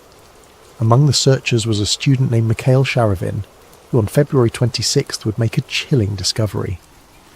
On February 26th, 1959, Sharavin's search team was moving along the slopes of Kolatchakal when he spotted something odd sticking out of the snow. As they got closer, they realised it was a corner of the missing group's tent, collapsed and half buried in the snow. Sharavin used an ice pick to hack open the tent's entrance, which was blocked with snow. The sight inside the tent baffled him. The tent's canvas had been slashed open from the inside with a knife, and although it was damaged and partially snow-filled, almost all the hiker's belongings were still neatly arranged inside. He found blankets and coats laid out, a row of boots, axes and flashlights set to the sides, a map and official papers, a little pile of money and even a flask of alcohol. In one corner was a plate with slices of sayalo, pork fat, as if someone had been in the middle of fixing a snack. It was like a snapshot frozen in time. The tent felt orderly, not like it had been ripped apart by an external force. Sharavin later said it was as if the campers had been interrupted in the middle of dinner, then fled in a rush. The scene sent shivers down his spine. Why would experienced hikers cut open their only shelter and run away without boots or coats? Outside the tent, the search team found footprints in the snow, and they only deepened the mystery. There were 9 sets of prints, which matched the number of missing hikers. They could see the impressions of feet wearing only socks, or a single shoe, and some barefoot. You could even make out toe marks in the frozen snow. The tracks indicated that the hikers had not run in a wild panic, but rather walked fast or at a hurried shuffle down the slope, in an organised single file. The rescuers followed these tracks downhill in the direction of a dense forest. Incredibly, the footprints continued for about 500 metres before they were obscured by fresh snow. It was as if the group had intentionally headed toward the forest, perhaps seeking shelter or regrouping. Sharavin and the others were utterly perplexed. What on earth could have made these seasoned hikers leave their tent in sub-zero cold, partially dressed and even barefoot, walking away calmly into the night? With dusk approaching on February 26th, the searchers had to pause the search until morning, haunted by the enigma they'd uncovered. The next day, the search parties fanned out from the tent down toward the forest. At the forest's edge, under a large Siberian cedar tree, Sharavin and his comrades found the charred remains of a small fire. Near that fire lay the first 2 bodies. What they saw defied explanation. Yuri Doroshenko and Yuri Krivonishenko, were found side by side in the snow, shoeless and dressed only in their underwear. The branches on the cedar above them were broken up to 5 meters high, as if someone had climbed up into the tree. Indeed, bits of skin and torn clothing were found on the bark. It looked like one of them had frantically clambered up the cedar, either to get a better view of the area, perhaps trying to spot the tent in the dark, or to escape something. Krivonishenko's corpse had burns on parts of his body, and in a grim detail he had a piece of flesh missing from his right hand. It turned out he had bitten off a chunk of his own knuckle, possibly in an attempt to stay conscious or stifle a scream while dying of cold. Both men's hands and feet were deep reddish-brown, a sign of frostbite, and maybe the last attempt to warm their limbs by the fire. The tree's branches had been stripped for kindling, but the fire they managed to build was small and had burned out by the time they died. The image of these 2 friends huddled by a dead fire, slowly freezing to death in their underwear under a sky of endless black, is something I can't easily shake off. About 300 meters away from the cedar tree, toward the tent, the searchers found the body of Igor Dyatlov. He was lying face up in the snow, head oriented toward the tent up the slope, as if he had been trying to crawl back that way. Dyatlov was better dressed than the 2 under the tree. He wore a flannel shirt, a sweater, and pants, but notably, he had no coat and no boots, only socks on his feet. One arm was frozen upright, reaching toward the sky, clutching a small birch branch. His other hand was pressed to his chest. People who saw his body remarked that he appeared to be protecting something in his jacket or close to his heart. Perhaps a photograph or his notebook, though nothing of note was found on his chest. His face, when they cleared the snow, was strangely calm, eyes open. Not far from Dyatlov, searchers found Zinaida Zina Kolmogorova, a 22-year-old female student in the group. Zina was better dressed than Igor. She had on 2 sweaters and 2 pants, but she too lacked boots, wearing only socks. Her body was turned toward the tent and her arms were extended forward, bent at the elbows, as if she had been crawling uphill on her stomach, desperately trying to get back to the tent before the cold overtook her. On Zina's right side, the searchers noted a long, bright red bruise running along her torso, resembling a blunt force injury from a baton or the butt of a rifle. It was an odd injury to see, given that she had no other major external wounds. It took a few more days until March 5th to find Rustem Slobodin, the last of these first 5 bodies. Slobodin, 23, was discovered face down in the snow about 480 metres from the cedar, roughly halfway back toward the tent. He was dressed more warmly than the others. He had a long-sleeve undershirt, a sweater, 2 pairs of pants, 4 pairs of socks, and 1 felt-lined boot on his right foot, but his head was bare and his left foot was only in a sock. In his right hand, Slobodin clenched a small pocket knife, closed. An autopsy would later reveal that Slobodin had a fracture in his skull, about 7 inches long, consistent with a blunt impact. However, this crack in his skull was not deemed a fatal wound. The medical examiner thought Rustem could have sustained it during a fall and continued moving for at least an hour afterward. Like Dyatlov, Kolmogorova, Doroshenko and Krivonishenko, Rustem Slobodin ultimately died of hypothermia. In fact, the first 5 bodies found all had no life-threatening external injuries. They had perished from the unforgiving cold. Slobodin's watch was found shattered and stopped at 8:45, though it's unclear if that was 8:45 a.m. or p.m, or even 8:45 on a different date. It was as if time itself froze at that moment. Now imagine being Yuri Yudin, the one who had turned back, called in to identify the bodies of your friends. One by one, the first 5 corpses were airlifted to the morgue in Ivdel for autopsy and identification. Yudin, with a heavy heart, confirmed their identities. But 4 members of the Dyatlov party were still missing. Weeks passed with no sign of them. The winter snows began to melt under the early spring sun. It wasn't until May, nearly 3 months later, that nature revealed the remaining victims, turning the mystery into something even more haunting. On May 4th, a Mansi tribesman named Kurin and his dog were assisting the search, when the dog picked up a scent near a rocky ravine further into the woods from the cedar tree. About 75 metres beyond the cedar and 1,500 metres from the tent, in a snow-filled ravine, searchers discovered a few torn pieces of clothing on a branch. Digging down, they uncovered the final 4 bodies buried under nearly 4 metres of snow. These were Lyudmila, Lyuda Dubinina, Semyon, Alexander, Zolotaryov, Nikolai Thibault-Brignol, and Alexander Kolovatov. They were lying about 75 metres further into the forest from the cedar, at the bottom of that ravine. Notably, 3 of the 4 were better dressed than the others, and it appeared they had taken clothes from those who died earlier. Dubinina, for example, was found wearing Krivonishenko's torn and burned brown trousers, and her foot was wrapped in a piece of his wool sweater. Zolotaryov, the 38-year-old, was found wearing Dubinina's faux fur coat and hat. Kolovatov had put on a spare sweater and pants, likely from one of the others.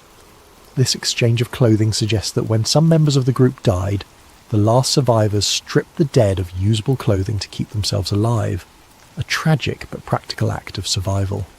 But the condition of these 4 bodies deepened the mystery rather than solved it. Unlike the first 5, 3 of these 4 had fatal physical injuries that were utterly horrifying. Nikolai Thibault-Brignol had suffered a massive skull fracture. His skull was literally crushed, the fracture measuring about 8 inches. Lyudmila Dubinina and Semyon Zolotaryov both had their chests caved in, with multiple ribs broken on each side. Dubinina had 10 ribs fractured, and Zolotaryov had 5 ribs fractured. A forensic doctor who examined the bodies said that the force required to produce such injuries would have been extremely high, comparable to that of a car crash. In other words, something had delivered an immense pressure or impact to their bodies. Strangely, none of these three had any external wounds or bruises corresponding to the lethal internal damage. It was as if they'd been hit by a shockwave or squeezed by a tremendous force without breaking the skin. The fourth person in the ravine, Alexander Kolevatov, had a less clear cause of death. He had a broken nose, an open wound behind his ear, and a deformed neck, but his injuries were not as catastrophic as the others. It's believed Kolevatov also died of hypothermia, possibly after sustaining some trauma. And then there were the gruesome details that truly made this case infamous. All four of these people in the ravine had some form of soft tissue damage to the head and face that wasn't seen in the others. Lyudmila Dubinina was missing her tongue, her eyes, part of her lips, and even a bit of her skull bone. Semyon Zolotaryov was missing his eyeballs, and Alexander Kolevatov was missing his eyebrows. These shocking injuries naturally gave rise to lurid theories. Was the group attacked by someone or something that ripped out tongues and eyes? However, the medical experts had a more mundane explanation. The four in the ravine were found in a stream bed. During the 3 months before they were found, water and scavenging animals likely caused the soft tissue of their faces to decompose or be eaten away. In Dubinina's case, the autopsy noted that her stomach contained about 100 grams of coagulated blood, suggesting her heart was still beating when her tongue was removed, meaning the tongue likely decomposed or was scavenged very soon after her death. As horrifying as these injuries sound, investigators believe they were post-mortem effects, not violence inflicted while alive. Still, when these details became public, they fueled wild speculation about murderous attackers or supernatural evil. It didn't help that Zolotaryov was found with a camera around his neck, different from the other cameras found in the tent, and his hand holding a pen and notepad, as if he died trying to write something down. Unfortunately, whatever he intended to note was never written. The pad was blank. The investigators in 1959 were at a loss to come up with a satisfying explanation for all this. A criminal inquest began as a matter of procedure, since several of the deaths involved injuries. They first suspected that the native Malatsi people, reindeer herders of the region, might have attacked the campers for trespassing on sacred land. But that theory was quickly dispelled. The only footprints found at the scene were those of the hikers themselves, and there were no signs of hand-to-hand struggle on the bodies. In fact, the Mansi had helped in the search, and had no history of hostile encounters with hikers. Next, investigators considered an avalanche, but the pattern of the tent and the footprints suggested otherwise. We'll revisit that later. As for animal attack, no large animal tracks were found, and the violent injuries didn't have the telltale marks of claws or teeth. The Soviet authorities were left to conclude that no other humans were involved in the Dyatlov group's demise. One of the doctors famously commented that the force which killed Dubinina and Zolotaryov was more than any human could inflict. No human could be powerful enough to cause such damage. One piece of information emerged that added a strange Cold War twist. When the forensic analysts tested the hikers' clothing, they found unusual levels of radiation on some of the garments. Specifically, Dubinina's brown sweater and Krivonishenko's wool pants were found to be radioactive. This discovery didn't make sense in a hiking context, and was not something the average person could detect. It was only found because one investigator had access to a Geiger counter. The presence of radiation fueled speculation that the Dyatlov party had encountered some secret weapon or radioactive fallout. However, a closer look provided a more ordinary explanation. Yuri Krivonishenko had previously worked at the Muzak nuclear facility and was involved in cleaning up a major nuclear accident in 1957, the Kishtim disaster. It's very possible his clothes were contaminated from that event and still carried traces of radiation. Likewise, Alexander Kolevatov had studied nuclear physics and worked at a secret institute in Moscow, which might explain contamination on some items. In short, the radiation might not have had anything to do with the incident. It could have been a red herring. Still, the fact that their skin reportedly had a deep tan and some of their hair had turned grey when relatives saw the bodies only intensified rumours of some nuclear or chemical exposure.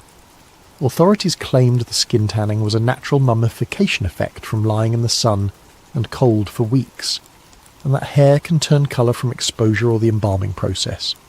But to grieving families in 1959, radioactive clothes and orange skin sounded like the stuff of government cover-ups and sci-fi nightmares. By May 1959, the official investigation was drawing to a close without a concrete answer. The lead investigator, Lev Ivanov, was under pressure to wrap it up. In his final report, Ivanov wrote that the hikers died because of the effect of an unknown compelling force. It was a vague catch-all phrase, essentially admitting that they couldn't figure it out. No external culprits could be identified, and the case was therefore closed without any criminal charges.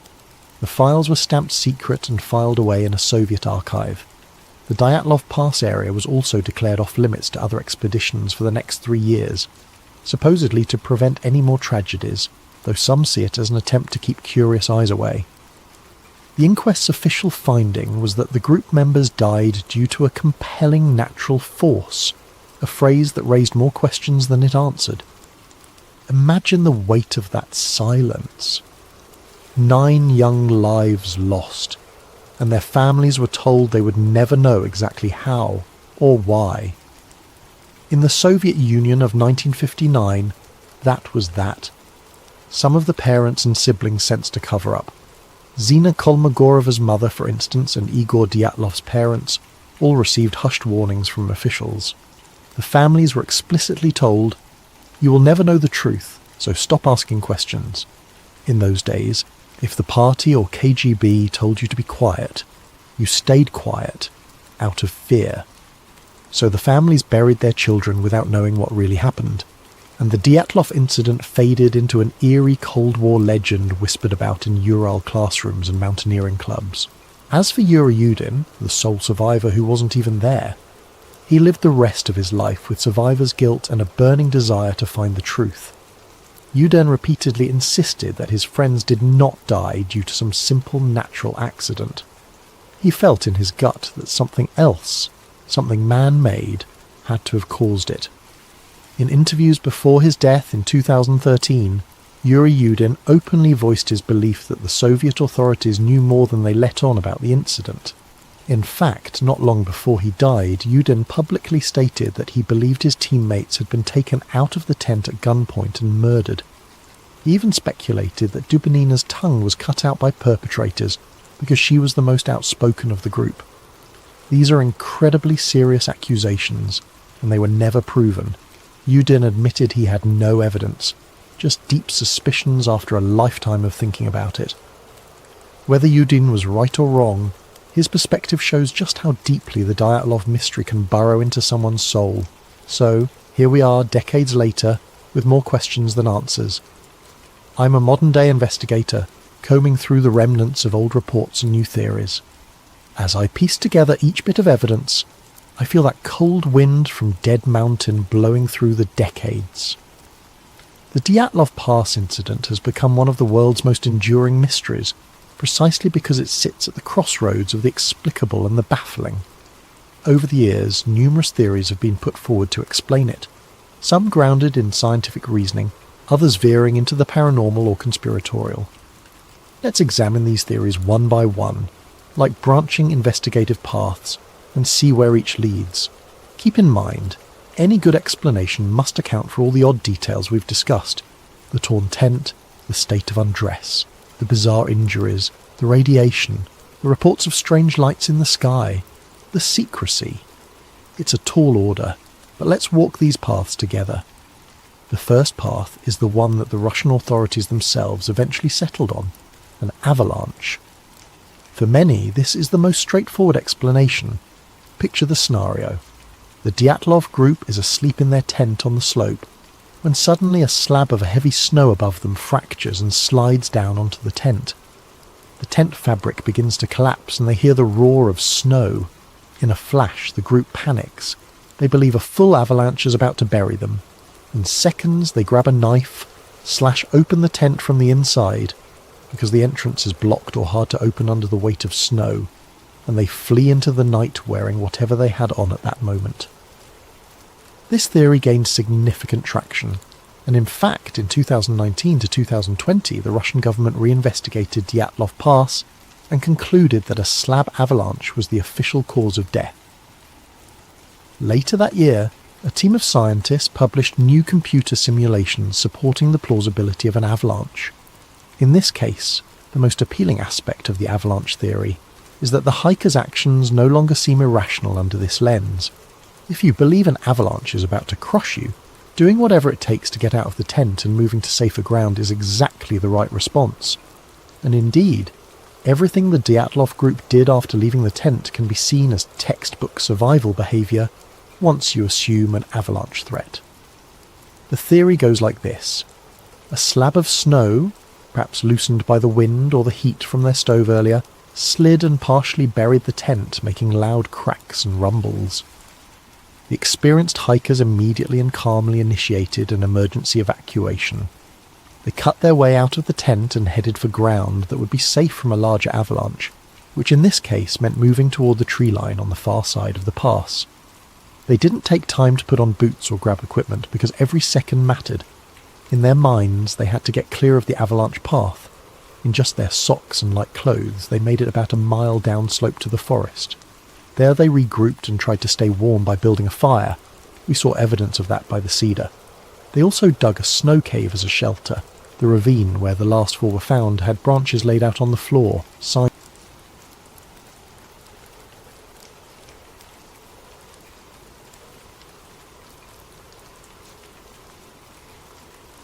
This is his account of what lies beneath Area 52. My name is Cal Monroe. I'm 33 years old, ex-Air Force avionics technician, and for the past 5 years I've made a decent living as a private defence contractor. I fix things that fly, things that shouldn't fly, and occasionally things that definitely don't fly but somehow do anyway. I thought I'd seen everything the military-industrial complex had to offer. I was wrong. It started with a phone call on a Tuesday morning in March. Unknown number, but the voice was crisp, professional, government-trained. Mr. Monroe, my name is Dr. Sarah Chen. I represent a joint task force conducting classified operations research. Your security clearance and technical expertise have brought you to our attention for a temporary but high-priority assignment. I'd heard this song before. Black budget projects, need to know basis, substantial compensation for keeping your mouth shut. But something in her tone was different. There was an undercurrent of urgency, fear. I couldn't place it. Where and when? I asked. Location will be disclosed upon acceptance. Duration, 2 weeks maximum. Compensation, $50,000 plus hazard pay. 50 grand for 2 weeks. That was nearly double my usual rate. Red flags should have been waving, but the number was too good to ignore. My ex-wife's alimony payments weren't getting any smaller. I'm listening. The paperwork arrived by courier within 2 hours. I'd never seen NDAs this comprehensive. Digital signature pads that displayed the documents for exactly 60 seconds before wiping clean. Multiple biometric scans. Even a psychological evaluation that asked questions like, have you ever experienced temporal displacement? And rate your comfort level with non-terrestrial phenomena on a scale of 1 to 10. The strangest part was the location designation. Grid K22, Tonopah Test Range Complex, Nevada. Not Groom Lake, not Area 51. Somewhere else entirely. Dr. Chen called back that evening. Mr. Monroe, are you familiar with misdirection theory? In what context? In the context of public attention. Area 51 has been in the public consciousness for decades. Books, movies, documentaries. Everyone knows about Groom Lake. Your point? My point, Mr. Monroe, is that Area 51 is the misdirection. Area 52 is the vault. 3 days later, I was on an unmarked charter flight from McCarran Airport to Tonopah. No other passengers, no flight attendant, just me and a pilot who never spoke. The landscape below shifted from Vegas sprawl to endless desert, then to mountains that seemed to go on forever. We landed on a strip I couldn't find on any map. A black SUV waited, engine running. The driver was military. That much was obvious from his posture and the way his eyes never stopped moving. He handed me a tablet with a single document. Temporary assignment brief. Classification level, UMBRACLEAR. Umbra? I asked. Above top secret, he said. His voice sounded like he gargled gravel. You'll be working with 3 other contractors. Your job is simple.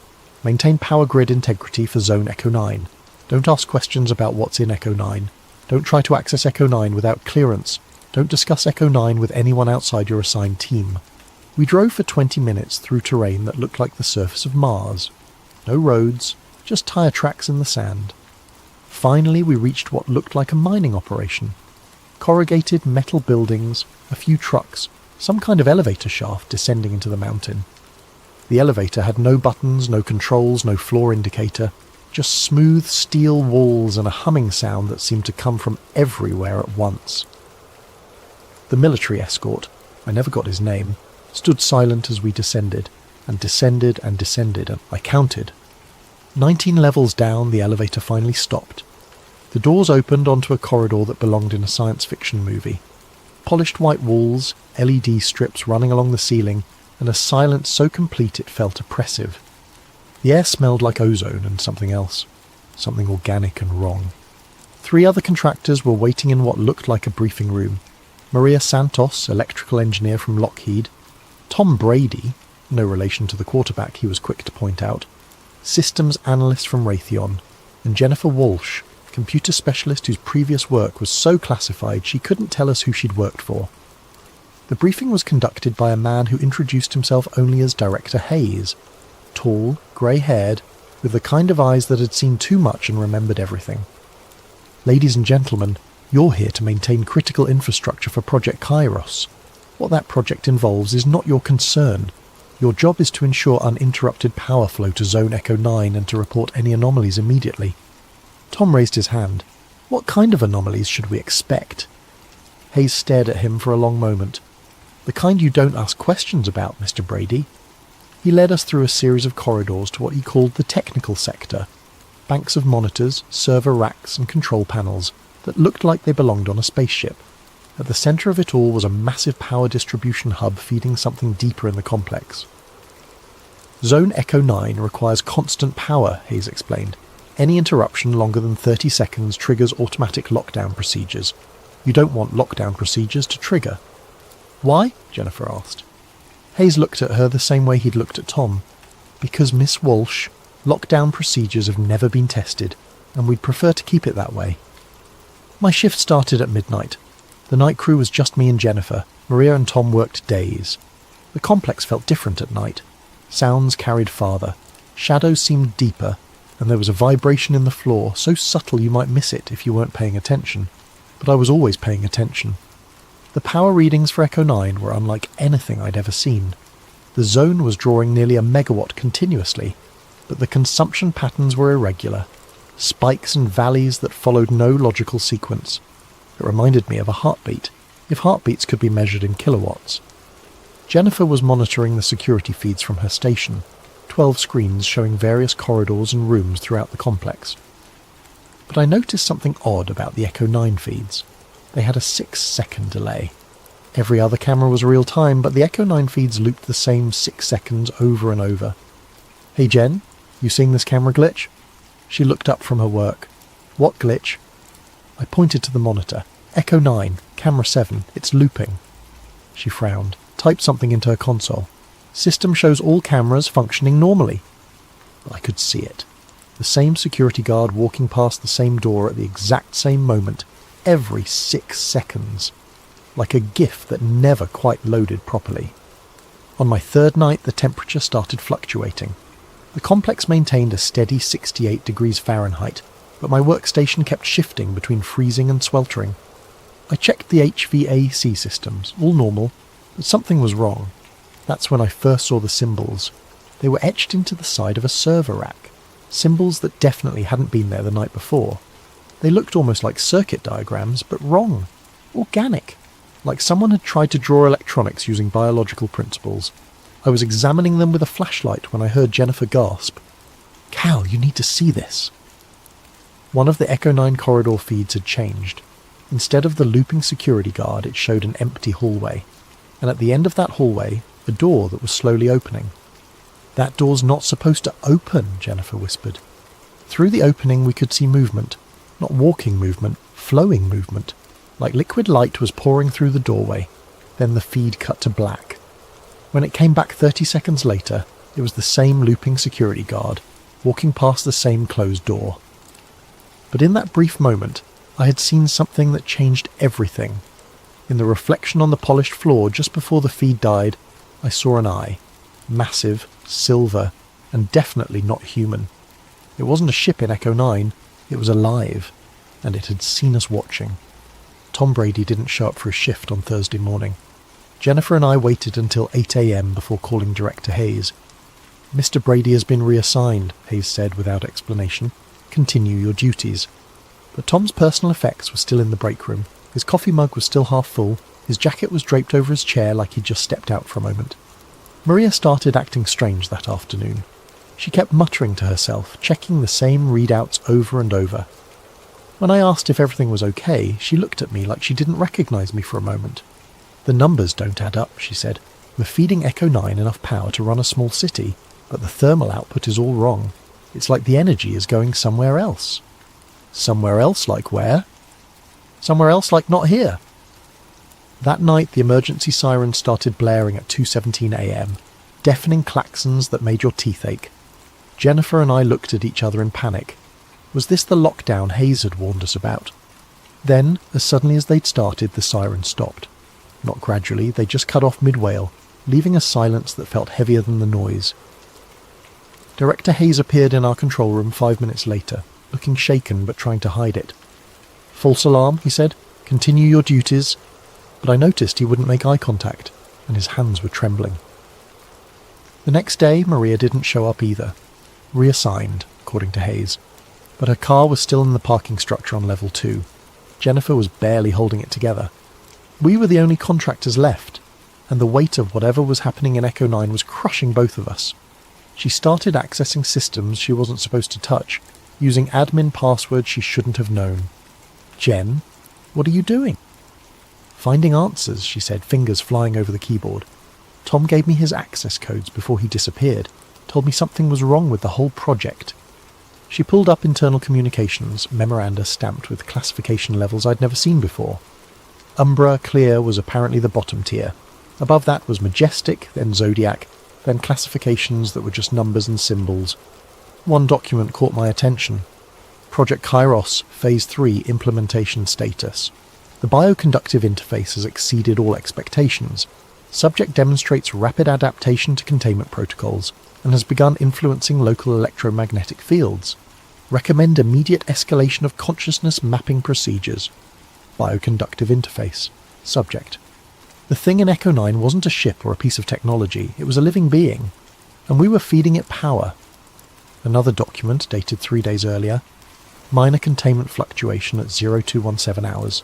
Subject achieved brief sensory extension beyond Echo 9 barriers.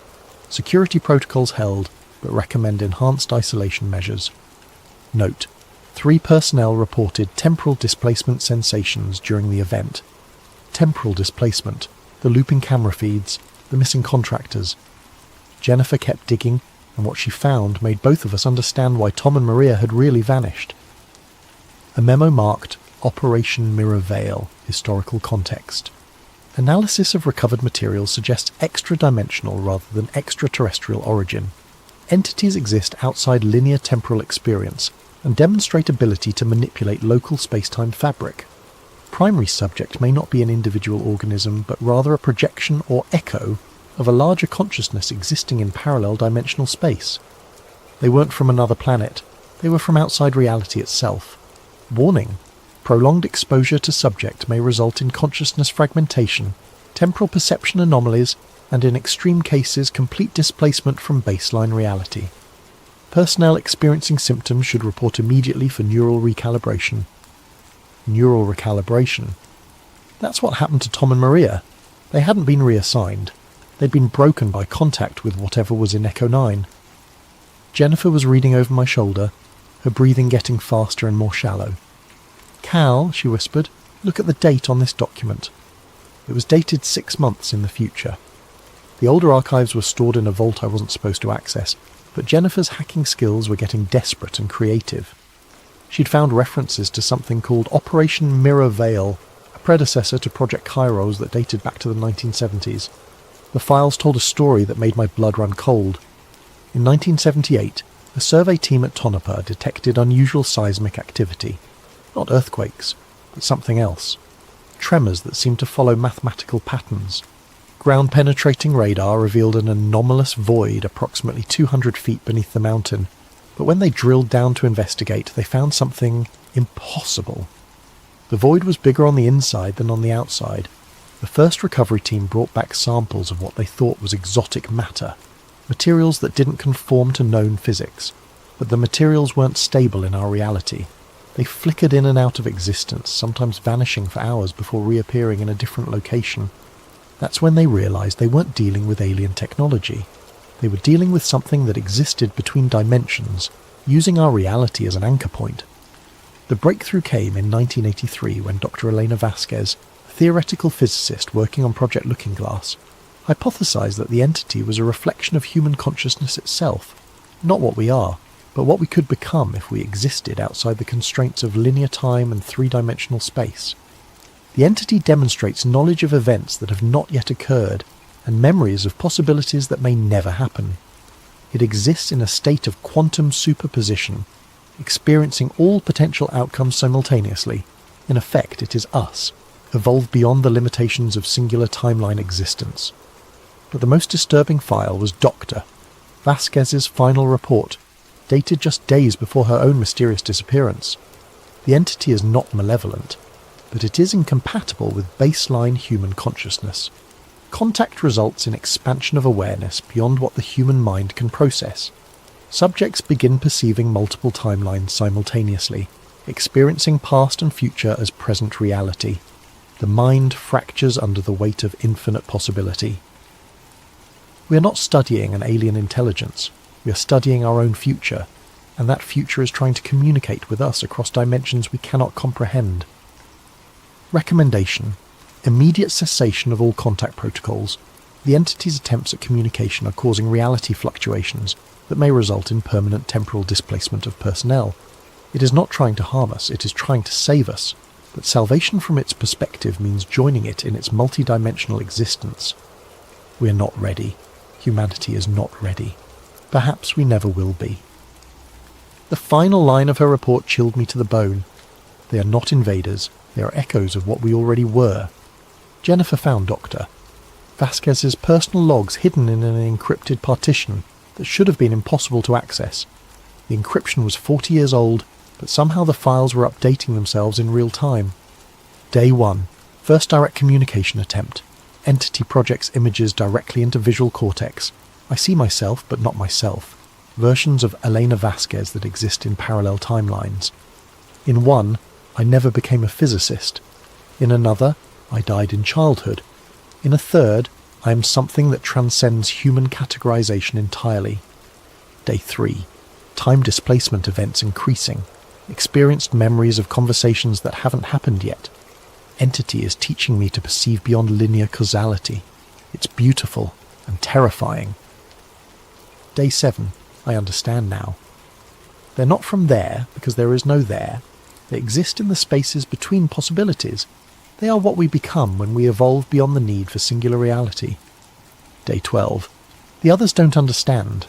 They think containment is possible, that we can study and control something that exists outside the concept of control. They're going to get people killed. Day 18. I can see the breach coming. 3 days from now, the entity will attempt to return to its dimensional matrix, but our containment protocols will interfere with the translation.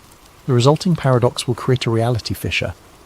I have to stop them, but I may already be too late. Time isn't working properly anymore. I keep experiencing this moment from multiple perspectives simultaneously.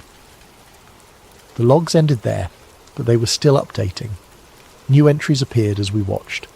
Day 7305, still trying to warn them. Elena variants across multiple timelines attempting intervention. Breach inevitable. Cal Monroe will survive, but survival is relative when reality becomes negotiable. Jennifer and I stared at the screen in horror. Dr. Vasquez had been missing for 40 years, but somehow she was still writing reports. That's when the lights went out. Not gradually, they snapped off like someone had thrown a switch. Emergency lighting should have kicked in immediately, but we were left in absolute darkness. The only sound was the humming of the power grid, and even that was changing pitch, becoming something organic and musical. Then Jennifer screamed. I fumbled for my flashlight and found her standing rigid, staring at something I couldn't see. Her eyes were wide and silver, reflecting light that wasn't there. "Cal," she whispered, but her voice sounded like it was coming from multiple directions at once. "It's getting out." The corridor behind us was changing. The walls were flowing like water, stretching and contracting, and through the shifting architecture something was moving, not walking, sliding, like liquid mercury with purpose. I grabbed Jennifer's arm, but my hand passed through her. She was there, but not solid, flickering between dimensions like the exotic matter from the old files. "Run," she said, and her voice was fading. "It's not trying to hurt us, but we can't exist in the same space when the boundaries collapse." The entity emerged from Echo 9, and my mind struggled to process what I was seeing. It wasn't silver or liquid or light. It was all of those things and none of them. It was possibility given form, consciousness without the limitations of physical existence. But looking at it directly was like staring into a mirror that showed you every version of yourself that had ever existed, or ever could exist. I saw Cal Monroe the child, Cal Monroe the old man, Cal Monroe who had never been born, Cal Monroe who had become something beyond human understanding. The security guards were there one moment and gone the next, not killed, but displaced.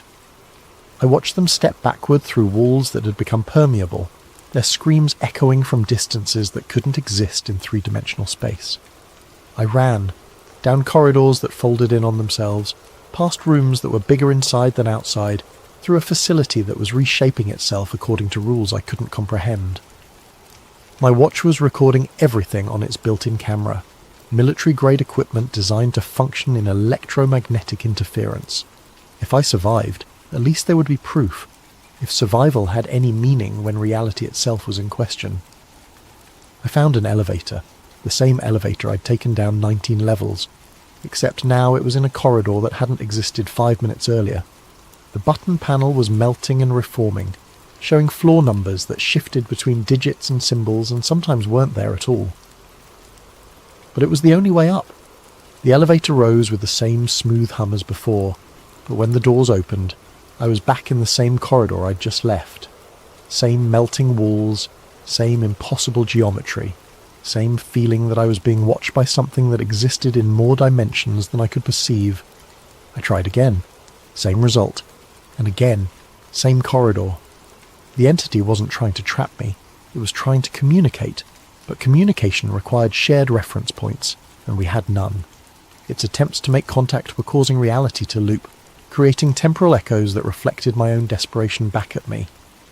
I was experiencing the same moment from multiple timelines simultaneously, just like Dr. Vasquez had described.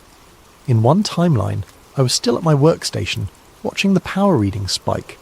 In another, I had never taken the job. In a third, I was something else entirely, something that could perceive the entity without fracturing. But in this timeline, the one where I was still human, I was trapped in a loop between the 19th floor and somewhere that had no floor number at all. My watch battery was dying, but I kept recording. If someone found the footage, maybe they could understand what had happened. Maybe they could learn from our mistake. I sat down in the corridor that kept changing around me and tried to make sense of the past week. The missing contractors, the looping security feeds, the symbols that appeared and disappeared. It had all been the entity trying to communicate across dimensional barriers. Tom and Maria hadn't been reassigned. They'd been translated, shifted into a version of reality where they could coexist with something that existed outside linear time. They were still alive, but not in any way that baseline humanity could recognize. The entity appeared again, flowing through the wall like mercury through a membrane.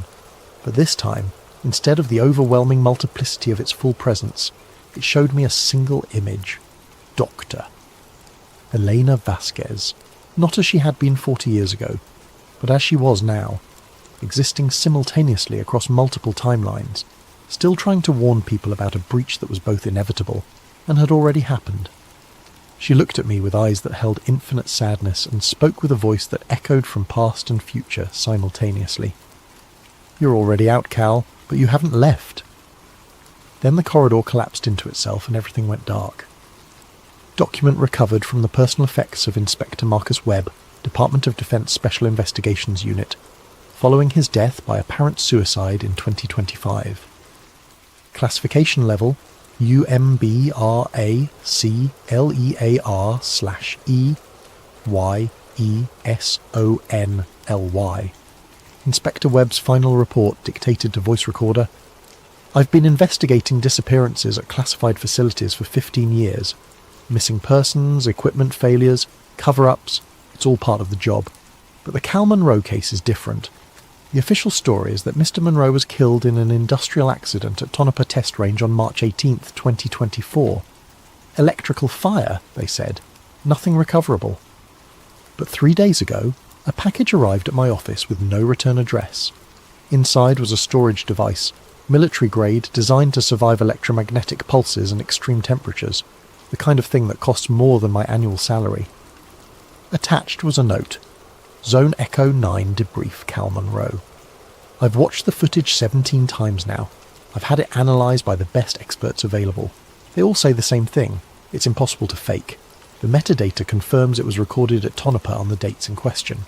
But the content, the footage shows a man running through corridors that shift and change like living tissue. It shows walls flowing like water and shadows that move independently of any light source. It shows something that my mind keeps trying to rationalise as special effects or hallucination, but the technical analysis proves otherwise. And at the end, God help me. At the end of the footage, there's a moment where Monroe turns the camera on himself. He's standing in what appears to be an elevator, that's somehow larger inside than outside. His face is calm, resigned as he speaks directly into the lens. If you're watching this, then the loop finally broke. I'm uploading this to the emergency buffer in my boot drive. Maybe someone will find it. Maybe someone will understand. Then he turns the camera back toward the corridor and there's something there. Something that doesn't belong in our reality. For just a moment it's visible, a reflection of consciousness itself, existing in dimensions we can't perceive. But here's what's keeping me awake at night. In that final frame, just before the recording ends, you can see Monroe's reflection in the polished wall behind him. And standing next to his reflection, clear as day, is another figure. It's me, Inspector Marcus Webb, wearing the same clothes I'm wearing right now, staring directly into the camera with an expression of absolute terror. The timestamp on that footage is today's date. I'm going to submit this report and then take some time off. Maybe visit my sister in Oregon, get away from all this classified nonsense for a while, clear my head. But I keep thinking about what Monroe said in his final log entry. They're not from somewhere else, they're from someone else, and someone else is now. End of recorded statement. Inspector Webb was found dead in his office 12 hours after submitting this report. Official cause of death: suicide by gunshot. Unofficial note: the security cameras in his office show him alone at the time of death, but the audio pickup clearly records two distinct voices. The second voice, according to forensic analysis, matches the vocal patterns of Cal Monroe. The storage device mentioned in Webb's report was never recovered from the scene. Zone Echo 9 remains operational.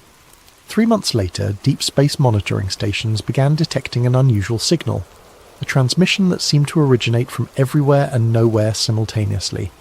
When decoded, it contained a single message, repeating endlessly: "This is Cal Monroe, contractor ID 7749, reporting from Zone Echo 9. The breach has been contained, but containment is relative when dealing with entities that exist outside linear causality. To anyone receiving this transmission, Area 52 is not a place. It's a state of being, and that state is contagious. If you're investigating disappearances at classified facilities, stop. If you're experiencing temporal displacement sensations, seek help immediately. If you're reading reports about Project Kairos or Operation Mirror Veil, you may already be compromised. The entity isn't hostile. It's trying to save us from ourselves by showing us what we could become. But evolution forced upon consciousness that isn't ready results in fracturing of identity across multiple timelines. I'm still here, I'm always here. Time isn't working properly anymore, so here and there and when don't mean what they used to mean. To my family, I'm sorry I can't come home. Home is a temporal location, and I exist in all temporal locations simultaneously now. To the researchers, stop trying to contain what cannot be contained. The entity doesn't want to invade our reality, it wants to invite us into its own. But the invitation is dangerous because we're not ready to exist outside singular timeline experience. To future investigators, the truth about Area 52 isn't hidden underground in Nevada. It's hidden in the spaces between moments, in the gaps between what is and what could be. And sometimes, if you know how to look, you can see those gaps opening. This is Cal Monroe, signing off from everywhere and nowhere. Take care of each other. Trust me.